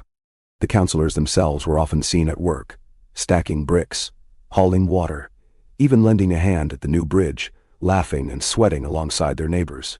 Each season, a day of labor was called, where every able hand in the city joined the work crews, a tradition that turned the hardest tasks into music and camaraderie, and ended with bread and cheese in the open air.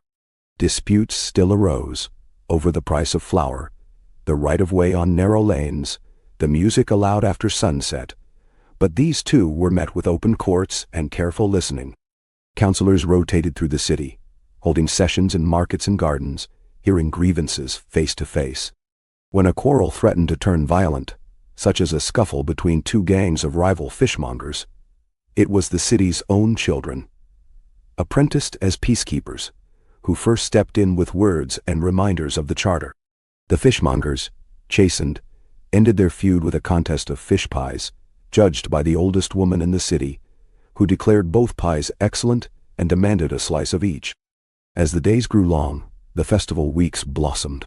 For the first time, a ship from the Summer Isles brought a troupe of acrobats and singers, their music bright and strange and welcome in every square. The festival of the first harvest saw children crowned as kings and queens for a day, parading through the city on garlanded carts, distributing sweets and flowers, the Wolf Queen's banner held aloft by the smallest of the orphans. Through it all, the Godswood remained the city's silent center. The heart tree was venerated not as a relic, but as a living symbol. It was a place to grieve, to hope, to promise, and to begin again. Each night, candles burned at the roots. Each morning, elders and children swept the fallen petals from the stone. On festival nights, music drifted through the leaves, and the stars overhead seemed to shine brighter for it. There were always shadows, and always those who remembered to be vigilant. When rumors came of pirates raiding up the coast, the city sent warning and aid, and counselors sat late in the library, drawing up new plans for watchmen and beacon towers. But these dangers, once cause for dread, were met with resolve, not fear.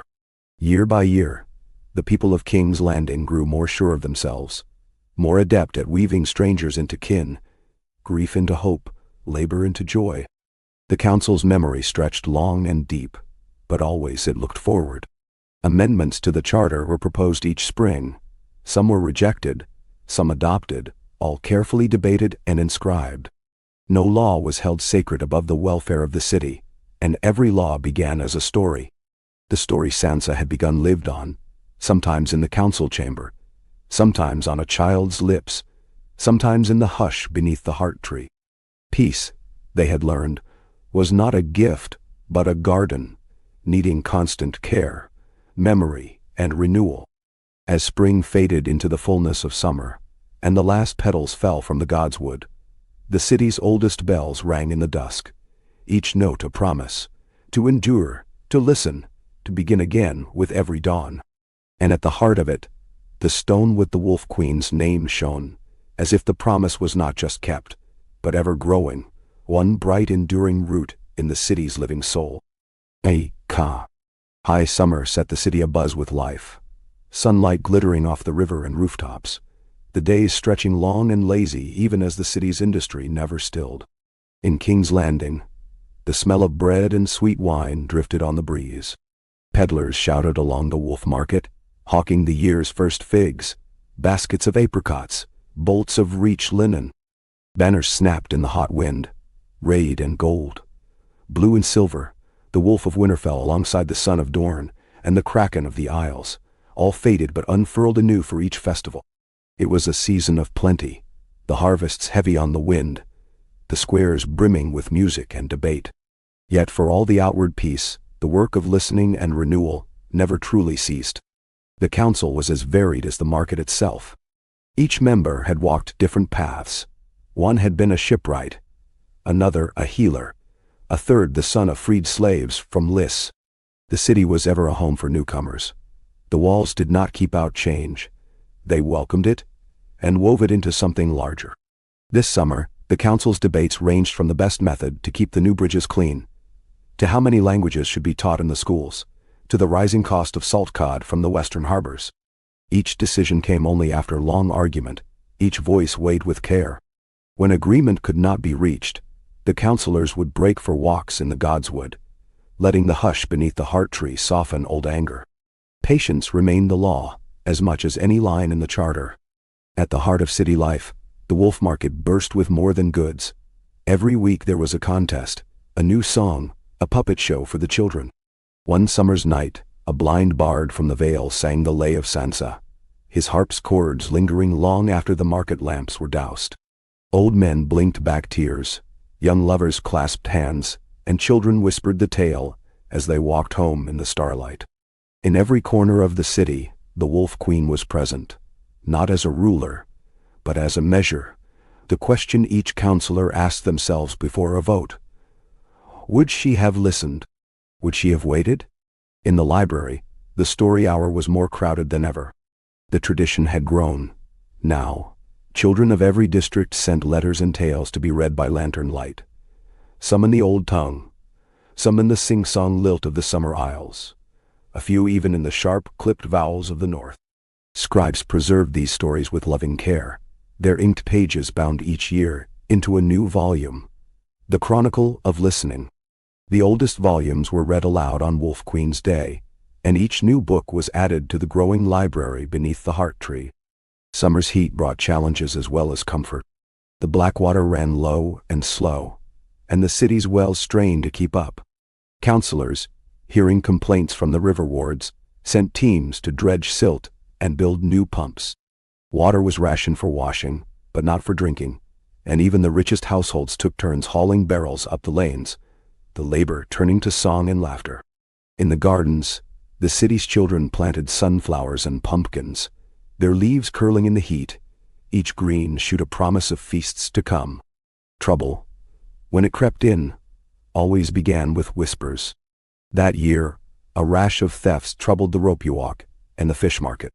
The council responded not with suspicion, but with inquiry, sending apprentices to ask questions, elders to listen at the taverns. It was found that a group of orphans, newly arrived from the war-torn east, had been stealing not out of malice, but hunger and fear. The city did not punish, but brought the children into the kitchens, the gardens, the schools. Their story was told in the market, and families came forward to offer shelter. We do not cast out the desperate, the council declared, but make them kin. It became a lesson for all. Mercy, not fear, was the strength of the city. Festivals marked the passing of the season. The midsummer debate was held in the square, children chosen by lottery to argue the merits of old laws and new dreams. The winner, a shy boy with a limp, the son of a sailor lost at sea, asked the council for more lanterns along the docks, so no ship would ever go unwelcomed. Another child, the daughter of a Dothraki trader, spoke for a day of open song, when music in every tongue would fill the city. The council granted both wishes, and the next festival saw the river blazing with lanterns, and the markets alive with the music of 100 lands. Old tales wove through daily life.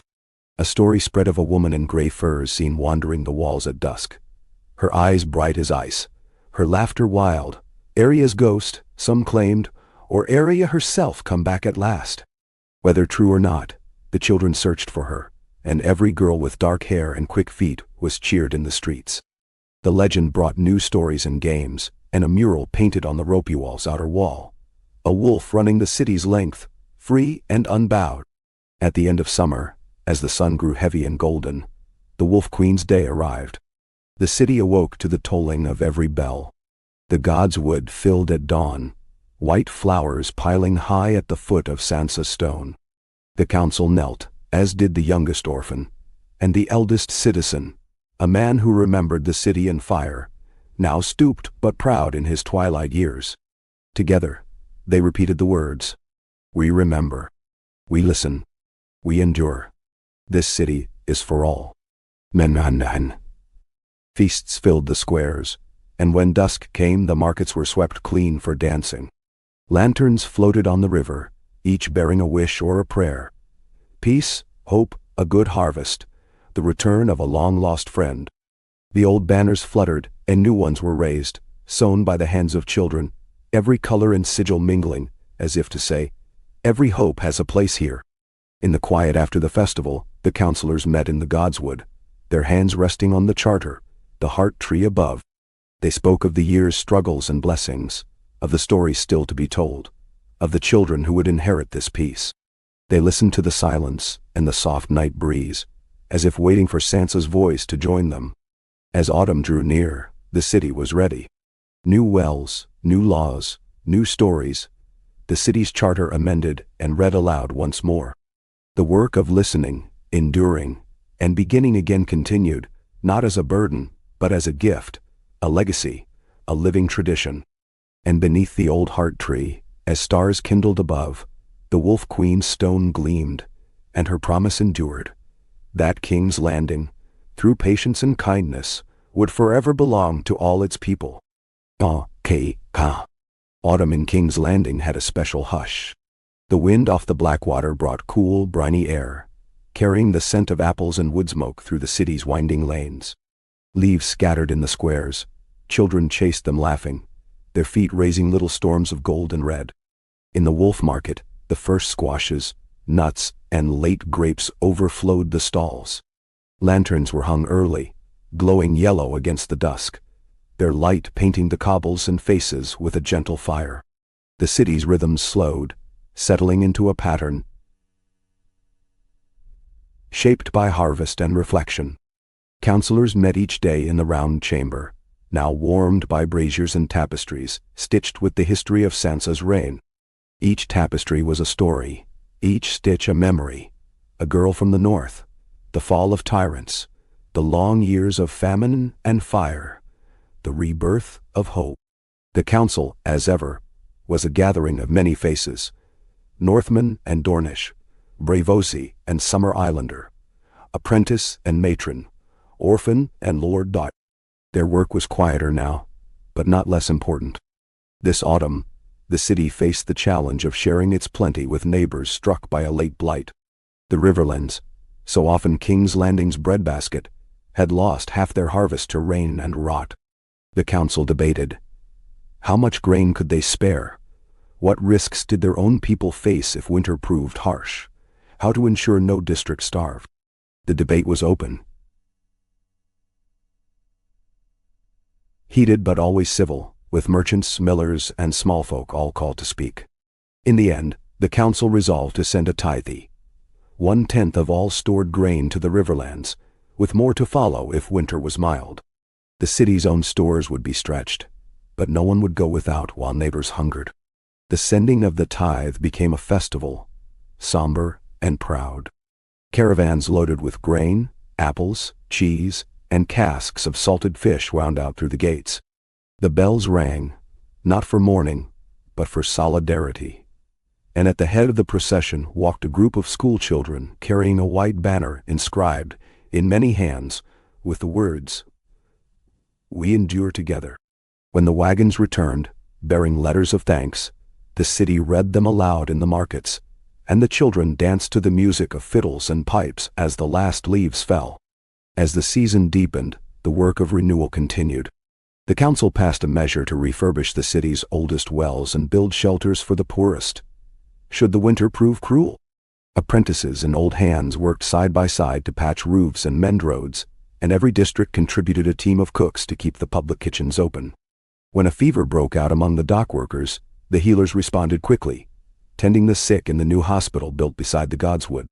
The fever never spread, and the city gave thanks with a quiet night of lanterns, each family lighting a candle for those who had been lost and those who had been saved. There was time for joy as well. The Festival of Stories, long a fixture of autumn, brought tales from every quarter. In the library's garden, storytellers, young and old, native and foreign, took turns spinning legends and histories, jokes and dreams. A baker's boy told of a magic loaf that fed a whole city. A grandmother recounted the siege as she had lived it, her voice trembling with memory and pride. A girl from the Summer Isles sang of ships and stars, and her song was taken up by all until the godswood itself seemed to hum with music. The council took care to foster these moments. Each member spent time in the districts, listening, learning what burdens and hopes filled the days. They encouraged children to serve as messengers and scribes, to learn the habits of listening and reporting, to see themselves as part of the city's story. The library expanded, with a new wing dedicated to children's writing and a workshop for those learning to craft their first tales. It was in this season that a new tradition began. After each council session, one counselor, chosen by lot, would walk the city, speaking with those too shy or too weary to come to the chamber. These silent walks became beloved, a way for the city's heart to reach every corner, for wisdom to flow not just down from power, but up from the lives of the people. In the markets and alleys, the counselors learned of small grievances: a broken lantern, a dangerous stair, a neighbor in need. Each was recorded, brought back to the chamber, and made part of the next day's work. As Wolf Queen's Day approached, anticipation ran high. The festival had become a week-long celebration, with games, feasts, and the sharing of new songs and stories. On the eve of the holiday, every child placed a candle in their window, each flame a memory of Sansa and a promise to listen, to endure, to carry the city's hope forward. The godswood was a blaze of color and light, the heart tree hung with garlands and written wishes, its roots cushioned in flowers. The council led the city in a reading of the charter, its language by now familiar and beloved, each clause spoken with pride. On the morning of Wolf Queen's Day, a hush fell as the sun broke through the clouds. The oldest and youngest, side by side, carried the first flowers to Sansa's stone. They knelt, heads bowed, then stood and recited the promise. We will listen. We will endure. We are King's Landing, and this city belongs to all who call it home. The crowds echoed the words, 1,000-fold, and then the bells rang and music soared, carrying joy across the rooftops. The day was full of laughter and dancing, feasts in every market and square. Even the counselors let go of their duties for a time, sharing meals, judging pie contests, joining in the games. There were new stories told, of hopes for the year ahead, of children's dreams, of gratitude for what had been survived and built. When dusk came, the city gathered in the godswood, lanterns rising into the twilight like little moons, carrying wishes for peace and unity to the stars. Winter's breath was already on the wind, but King's Landing was ready. In every house, the habits of mercy and preparation ran deep. In every law, the patience and hope of Sansa Stark remained alive. The city, once a battleground for power and pride, was now a hearth for all, its heart beating strong with memory and promise. And as the stars emerged above the heart tree, the Wolf Queen's stone glowed in the lantern light, silent, steadfast, as if to say, the story continues, and so does the hope that made it real. Decay. The first true cold of winter rode in on a pale dawn. The city's spires glazed in silver, the black waters swirling with slow mist.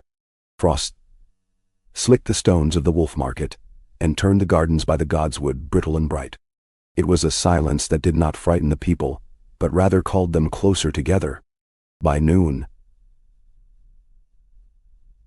smoke curled from every chimney, and neighbors carried baskets of wood and bread to those who needed it most. In King's Landing, the old lessons of hunger and division had been replaced by habits of mercy and foresight. Sansa's legacy now lived by children who knew her only through story and song. That winter, the city's rhythms shifted into a quieter strength. The public kitchens ran at full bustle, cooks chattering as they diced onions and turned haunches of venison over the fires. At the library, story hour doubled in length, and the reading rooms were full from dawn to dusk.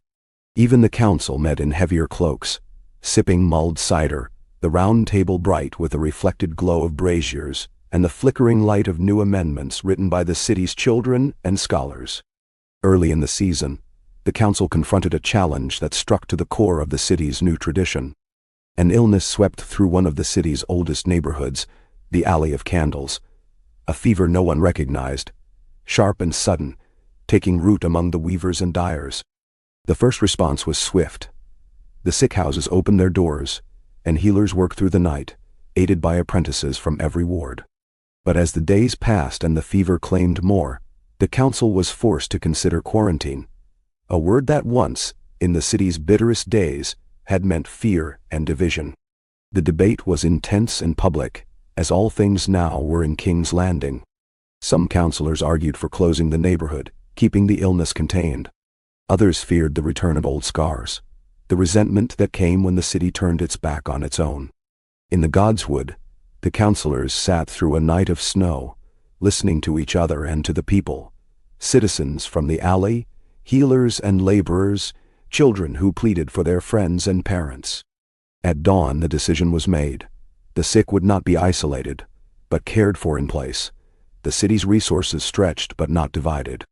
Healers from Dorne and Old Town arrived by ship and road, bringing new medicines and hope. Volunteers carried food and water into the quarantined streets, and the fever broke just after midwinter, with fewer dead than any had feared.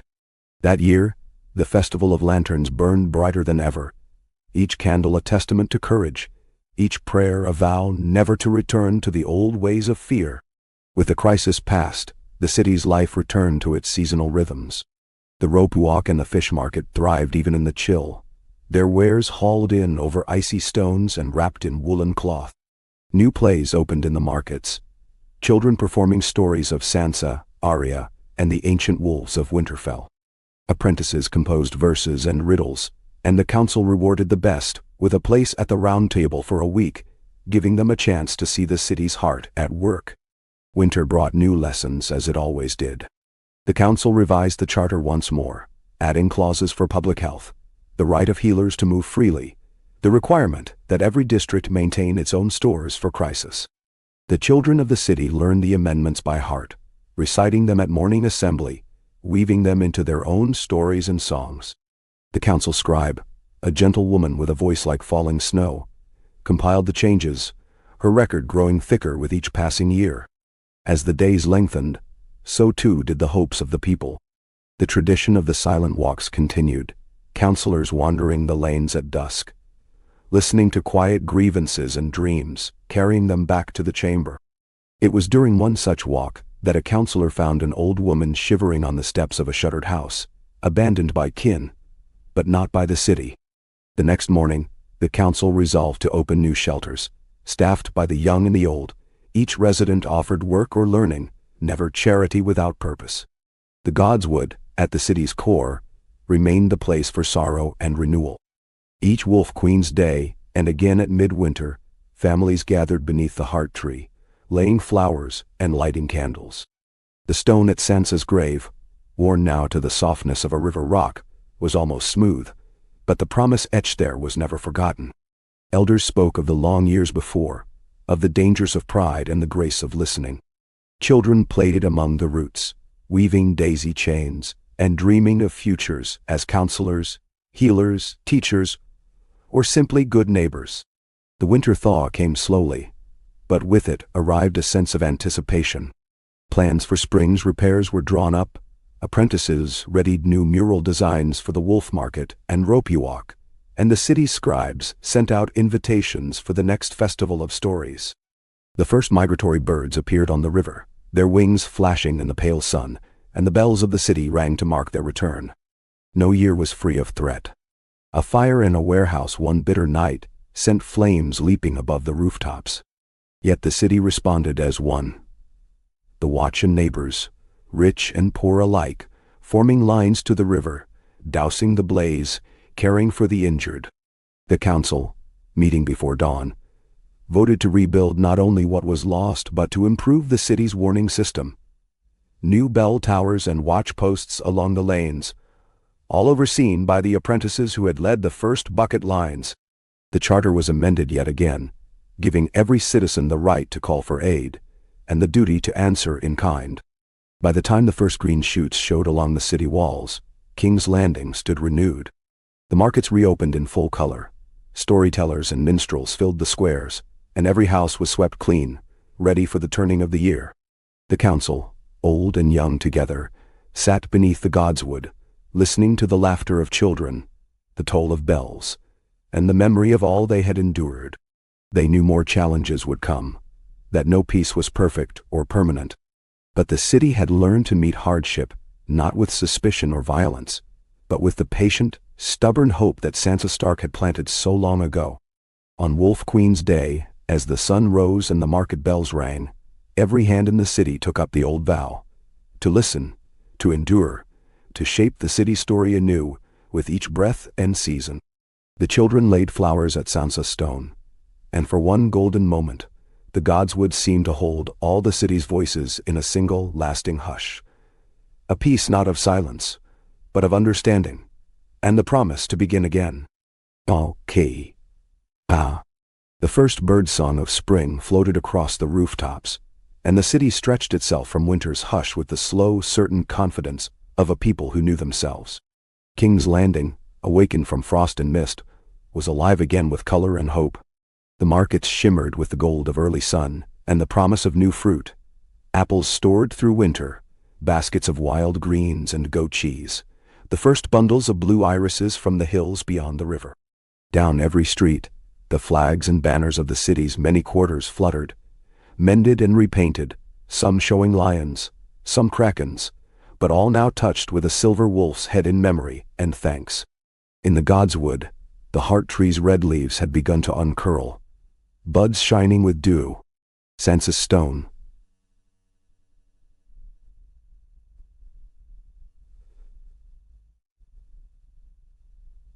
smooth as an egg, was circled already with little offerings: daisy chains, clay figures, scraps of children's poetry. The library's gardens had thawed, and the first storytellers of the season gathered children beneath the budding branches, their voices warm in the crisp air. It was the city's truest renewal, more than any festival or law. This habit of gathering, of speaking and listening, the shared faith that every voice mattered and every year brought the hope of better things. The council's spring began in busy harmony. Plans for repair and growth debated each dawn. There were bridges to patch, a school to rebuild after a kitchen fire, and new gardens to be dug for the season's orphans. The city's elders, who remembered a time of war, watched the young with pride, their skills and patience ripened by years of peace. The council's round table was fuller than ever, its mosaic bright under the new sun, every seat taken by one chosen for wisdom, service, or invention. A pair of siblings, one the daughter of a cheesemonger and the other a scholar from the library, served side by side, their bickering good-natured, their laughter infectious. This year's main challenge was one of change. The city had grown faster than its wells and drains, and the markets in the northern quarter flooded with every heavy rain. The council responded as Sansa had taught, with questions, listening, then action. Watermasters from the Stormlands and builders from the Reach met with apprentices and neighborhood elders in the open square. The debate spilled into the markets, and it was often the children, soaked to the knees, chasing paper boats down the gutters, who suggested the simplest solutions: more gutters, covered drains, new gardens planted to catch the runoff. Within a month, the city's masons and laborers, paid and volunteers both, set to work, and before the midsummer festival, the quarter was dry, its lanes blooming with new flowers. As the days warmed, the city was swept with the annual fever of stories and song. The Wolf Queen's Day, now a month-long pageant, filled the squares with plays and feasts, with storytellers from as far as Bravos and Dorne. This year's favorite tale was that of the lion and the wolf and the girl with 3 names, the latest retelling of Sansa's legend, mingled with fables of Arya's travels and the wisdom of the old maesters. At the heart of it all stood the godswood, its roots a stage for every play and a refuge for those who simply wished to sit and remember. Each dusk, The children laid white flowers at Sansa stone, repeating the city's old vow: to listen, to endure, to begin again. Trade flourished too, and the city's character grew ever more diverse. Summer islanders brought spices and acrobats. Carthene traders set up booths of glass and gold. Dornish wine found its way into every tavern. When a merchant dispute threatened to sour the festival, the council convened an open debate in the wolf market. Each side told their story, each claim was weighed, and in the end the youngest apprentice, a shy girl with hair like a raven's wing, suggested a week of shared profit, with the best-selling wares each day donated to the city's sick houses. It was agreed upon with cheers, and the market rang with music and laughter that night, the festival richer for it. There was inevitably the shadow of trouble. Rumors of highwaymen on the roads, a brief outbreak of fever among the city's poorest, an old dispute in the Ropuwalk over rights to a storeroom.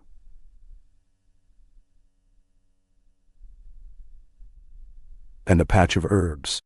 These were met as always with openness, the council dispatching elders, healers, and apprentices to listen, to judge, to repair not just walls but trust. When a quarrel among apprentices turned briefly violent, the council called the involved to the godswood for a night of silent reflection. In the morning, they emerged with a plan. Shared shifts in the kitchens, stories told to the youngest children, apologies and forgiveness marked not by punishment, but by service and care. Education remained the city's crowning pride. The library's garden had become a school in itself, each bench a classroom, each tree hung with painted lessons and stories. This spring, the council approved a new law. Every child in the city, no matter their parentage or birth, was entitled to a year's apprenticeship at the trade or craft of their choosing. Masters and mistresses grumbled at first, but soon every guild boasted a crop of eager hands, and the city's learning blossomed.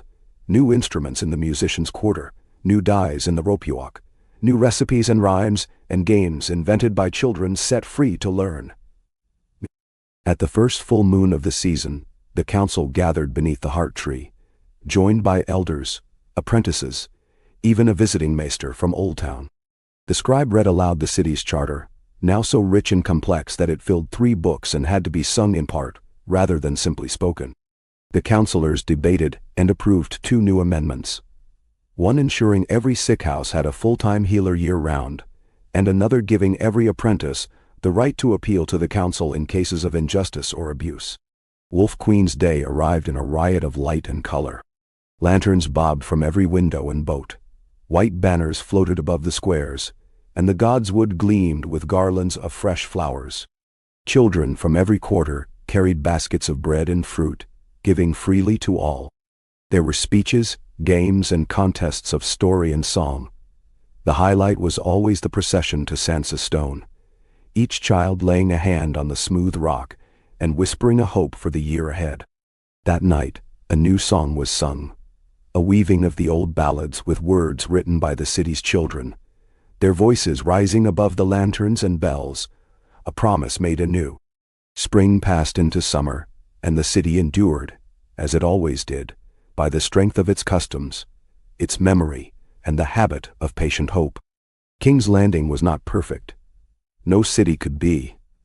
But it was whole, alive, and ready for the next season, the next story. The Wolf Queen's Stone stood at the center of it all, witness and promise, a touchstone for a people who had learned at last what it meant to build a peace that could last more than a single lifetime. And beneath the heart tree's red leaves, the laughter and dreams of another generation rose with the dawn, the city's future bright as the banners in the first golden sun. Ka. The first heat of summer crept in before dawn, brushing the city walls in pink and gold. In King's Landing, the wolf market came alive with a slow, swelling music of hammers, clattering carts, vendors crying wares, early apricots, summer radishes, bundles of mint and lavender. The river glinted between the rooftops, dotted with boats festooned in flags for the new season. Even the godswood, usually cool and shadowed, sparkled in the morning sun, its heart tree's red leaves, dense and lush, whispered overhead as the city's children played tag beneath the spreading boughs. The city had learned, over generations, to anticipate the challenges and gifts of summer.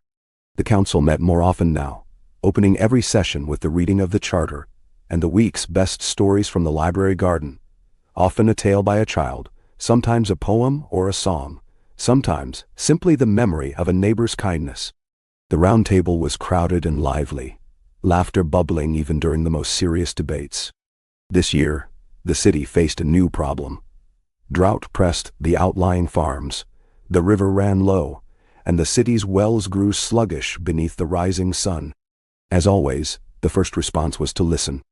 The council sent apprentices and elders to every quarter, questioning, observing, counting every barrel and well, weighing the need for water against every task, from washing to baking to brewing. It was in these weeks that the council's patience was most tested. There were calls to ration strictly, to close the public fountains, to forbid the washing of streets or windows. The bakers and brewers, whose livelihoods depended on water, lobbied for special exceptions.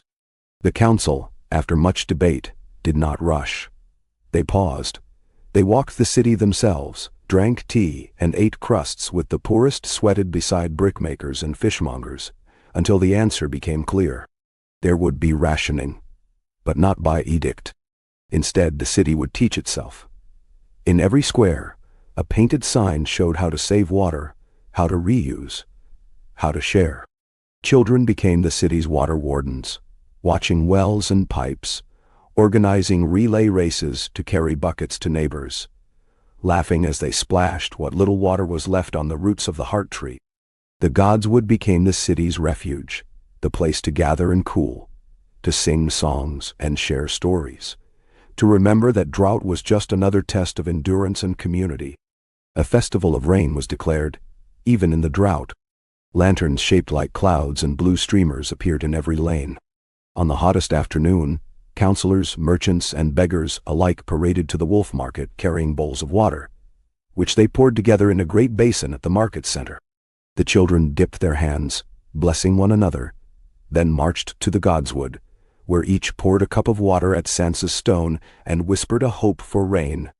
That night, the city sang until dawn, and though no storm came, the people's spirits did not flag. The story of the drought became a lesson for the charter. When, at last, a summer storm swept in, lightning leaping from tower to tower, rain pelting the stone with wild fury, the city rejoiced, but not wastefully. The council added new rules. For every future drought, a citywide day of service, a festival of stories, a sharing of water and labor, so that none would be forgotten or left to thirst. As the heat faded and the city's cisterns brimmed once more, work resumed in earnest.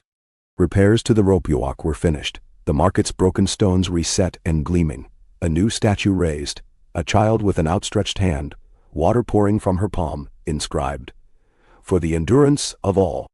The oldest councillor, who had lived through famine and siege, wept openly at the unveiling, and the story was written into the chronicle of listening. Trade flourished as summer deepened. Braavosi merchants arrived with silks and stories of distant wars. The Iron Islands sent salted fish and stonework for the new bridge. Dorn's wine and lemons scented the air in every tavern. A delegation from the north arrived by river. Hard-faced, soft-spoken, bringing furs, cheese, and a carved box of ravens for the city's children. Old rivalries dissolved in the festival markets, where every song and every game celebrated the city's endurance and unity.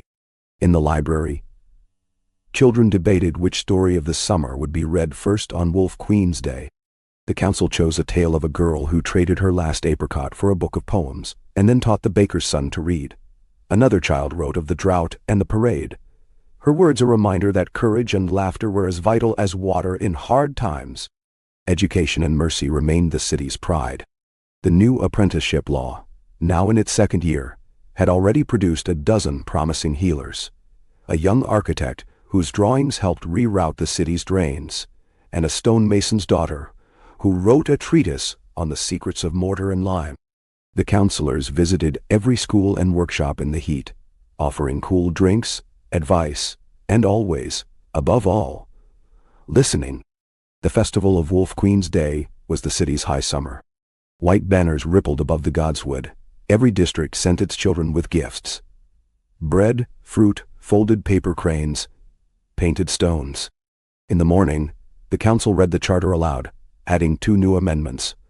1, that every home must plant a vine or flower in the city's public gardens. The other, that every story told at festival would be inscribed and preserved in the chronicle. At sunset, the godswood was packed with families. Children sat in circles beneath the heart tree, their faces upturned to the red leaves, listening as the oldest counselor told once more the story of Sansa Stark, of her patience, her endurance, her faith, that a city could be built not by conquest but by care. Each child laid a flower at Sansa's stone, and the silence afterward was full, not of fear, but of hope and belonging. When the last of summer's heat faded and the rains began to return, King's Landing stood ready for another year, another story. The council's memory and patience were woven now into the city's stones and customs, its gardens and games, its laughter and labor. And as the wolf market bustled under the rising moon, and the godswood whispered with dreams, the Wolf Queen's stone gleamed in the torchlight, a promise, a foundation, a quiet, enduring song in the heart of the realm. Ka. Autumn's breath swept down from the north, crisp and bracing, carrying the first russet leaves across the river and through the towers of King's Landing. The city's rooftops glowed in the gentle gold of early sunset, market stalls crowded with the last of the melons and the first nuts and squashes. In the wolf market, the banners were replaced with deeper colors, wine and green and rich wolf gray. Bakers set out spiced cakes. Fishermen hawked fat trout. Old men played chess at corner tables, as children chased gusts of leaves in the cobble's cracks.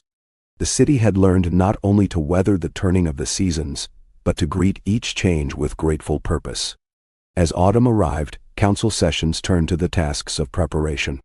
Inventories were checked, wells inspected, stores of grain and salted fish recounted, all with an eye to ensuring no one, stranger or citizen, would go cold or hungry when winter's true teeth bit.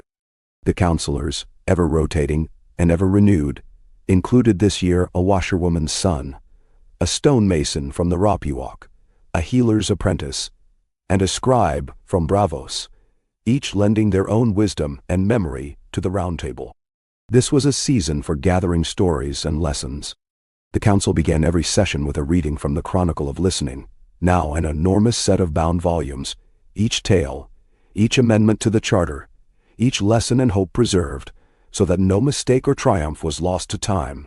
Children from the city schools were often invited to sit in on debates, learning firsthand how the art of patience, honesty, and listening forged every choice. That autumn, the greatest challenge came quietly, as so many did. Rumor. At first it was only a whisper, a handful of merchants grumbling about rising prices, a baker fretting over spoiled flour. But within weeks, the worry had grown.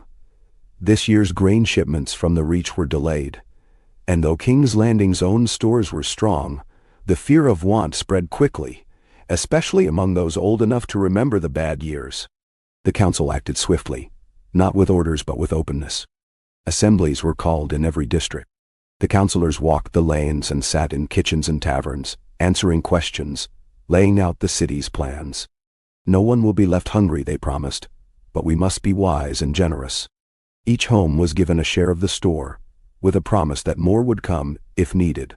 The bakeries opened early, serving stews and breads to any who asked, and the tradition of sharing tables was revived. Each family, each shop, expected to keep an extra bowl or two on hand. The anxiety ebbed, replaced by pride. The city's children, sensing the mood, began a campaign of their own, gathering scraps and savings, pooling them for those most in need.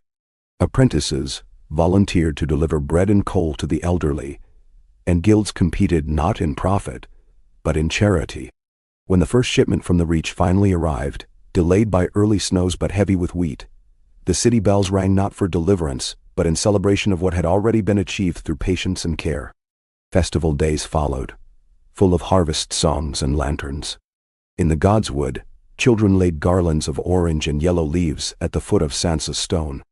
The story hour in the library became a nightly event, with parents and teachers reading aloud not only the old tales of wolves and queens, but the new ones, how a city had learned to listen, and how every act of kindness, however small, echoed far.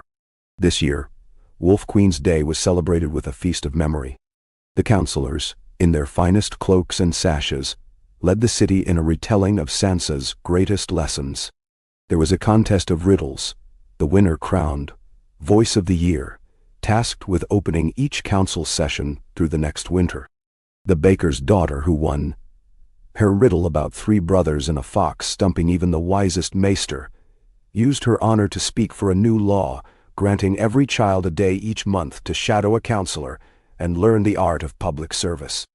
The council adopted it at once, and it became one of the most cherished customs in the seasons that followed. The godswood glowed with lanterns and laughter that night. Children danced beneath the heart tree, and elders sat together on the low stone benches, sharing cider and the peace of a city long healed. When the last song faded, the counselors gathered at Sansa's stone, laying their hands upon its smooth surface, and whispered the charter's vow. In patience, all things endure. In memory, all things are forgiven. In hope, all things begin again. As the nights cooled, the city worked quietly to mend and ready itself for winter. The hospital expanded, healers training a new class of apprentices, adding herbs and remedies from Dorne and beyond to their stores. The rope walk was swept and repaired, and the first logs were stacked by the godswood for the festival bonfires to come. In the darkest weeks, when rain battered the roofs and the river ran swift and brown, the people gathered nightly, at hearths, in kitchens, in the libraries' warm rooms. They played games and told tales, and if sometimes fear crept in, it was answered not by panic, but by a song, a meal, a hand held in the dark. No one remembered a city so peaceful or so wise. Yet the oldest counselor would remind them all, each Wolf Queen's Day, that peace was not luck nor magic, but the steady labor of listening, giving, and forgiving, renewed every morning, tested every winter, and sealed in the red roots of the godswood and the shining, silent stone of the Wolf Queen.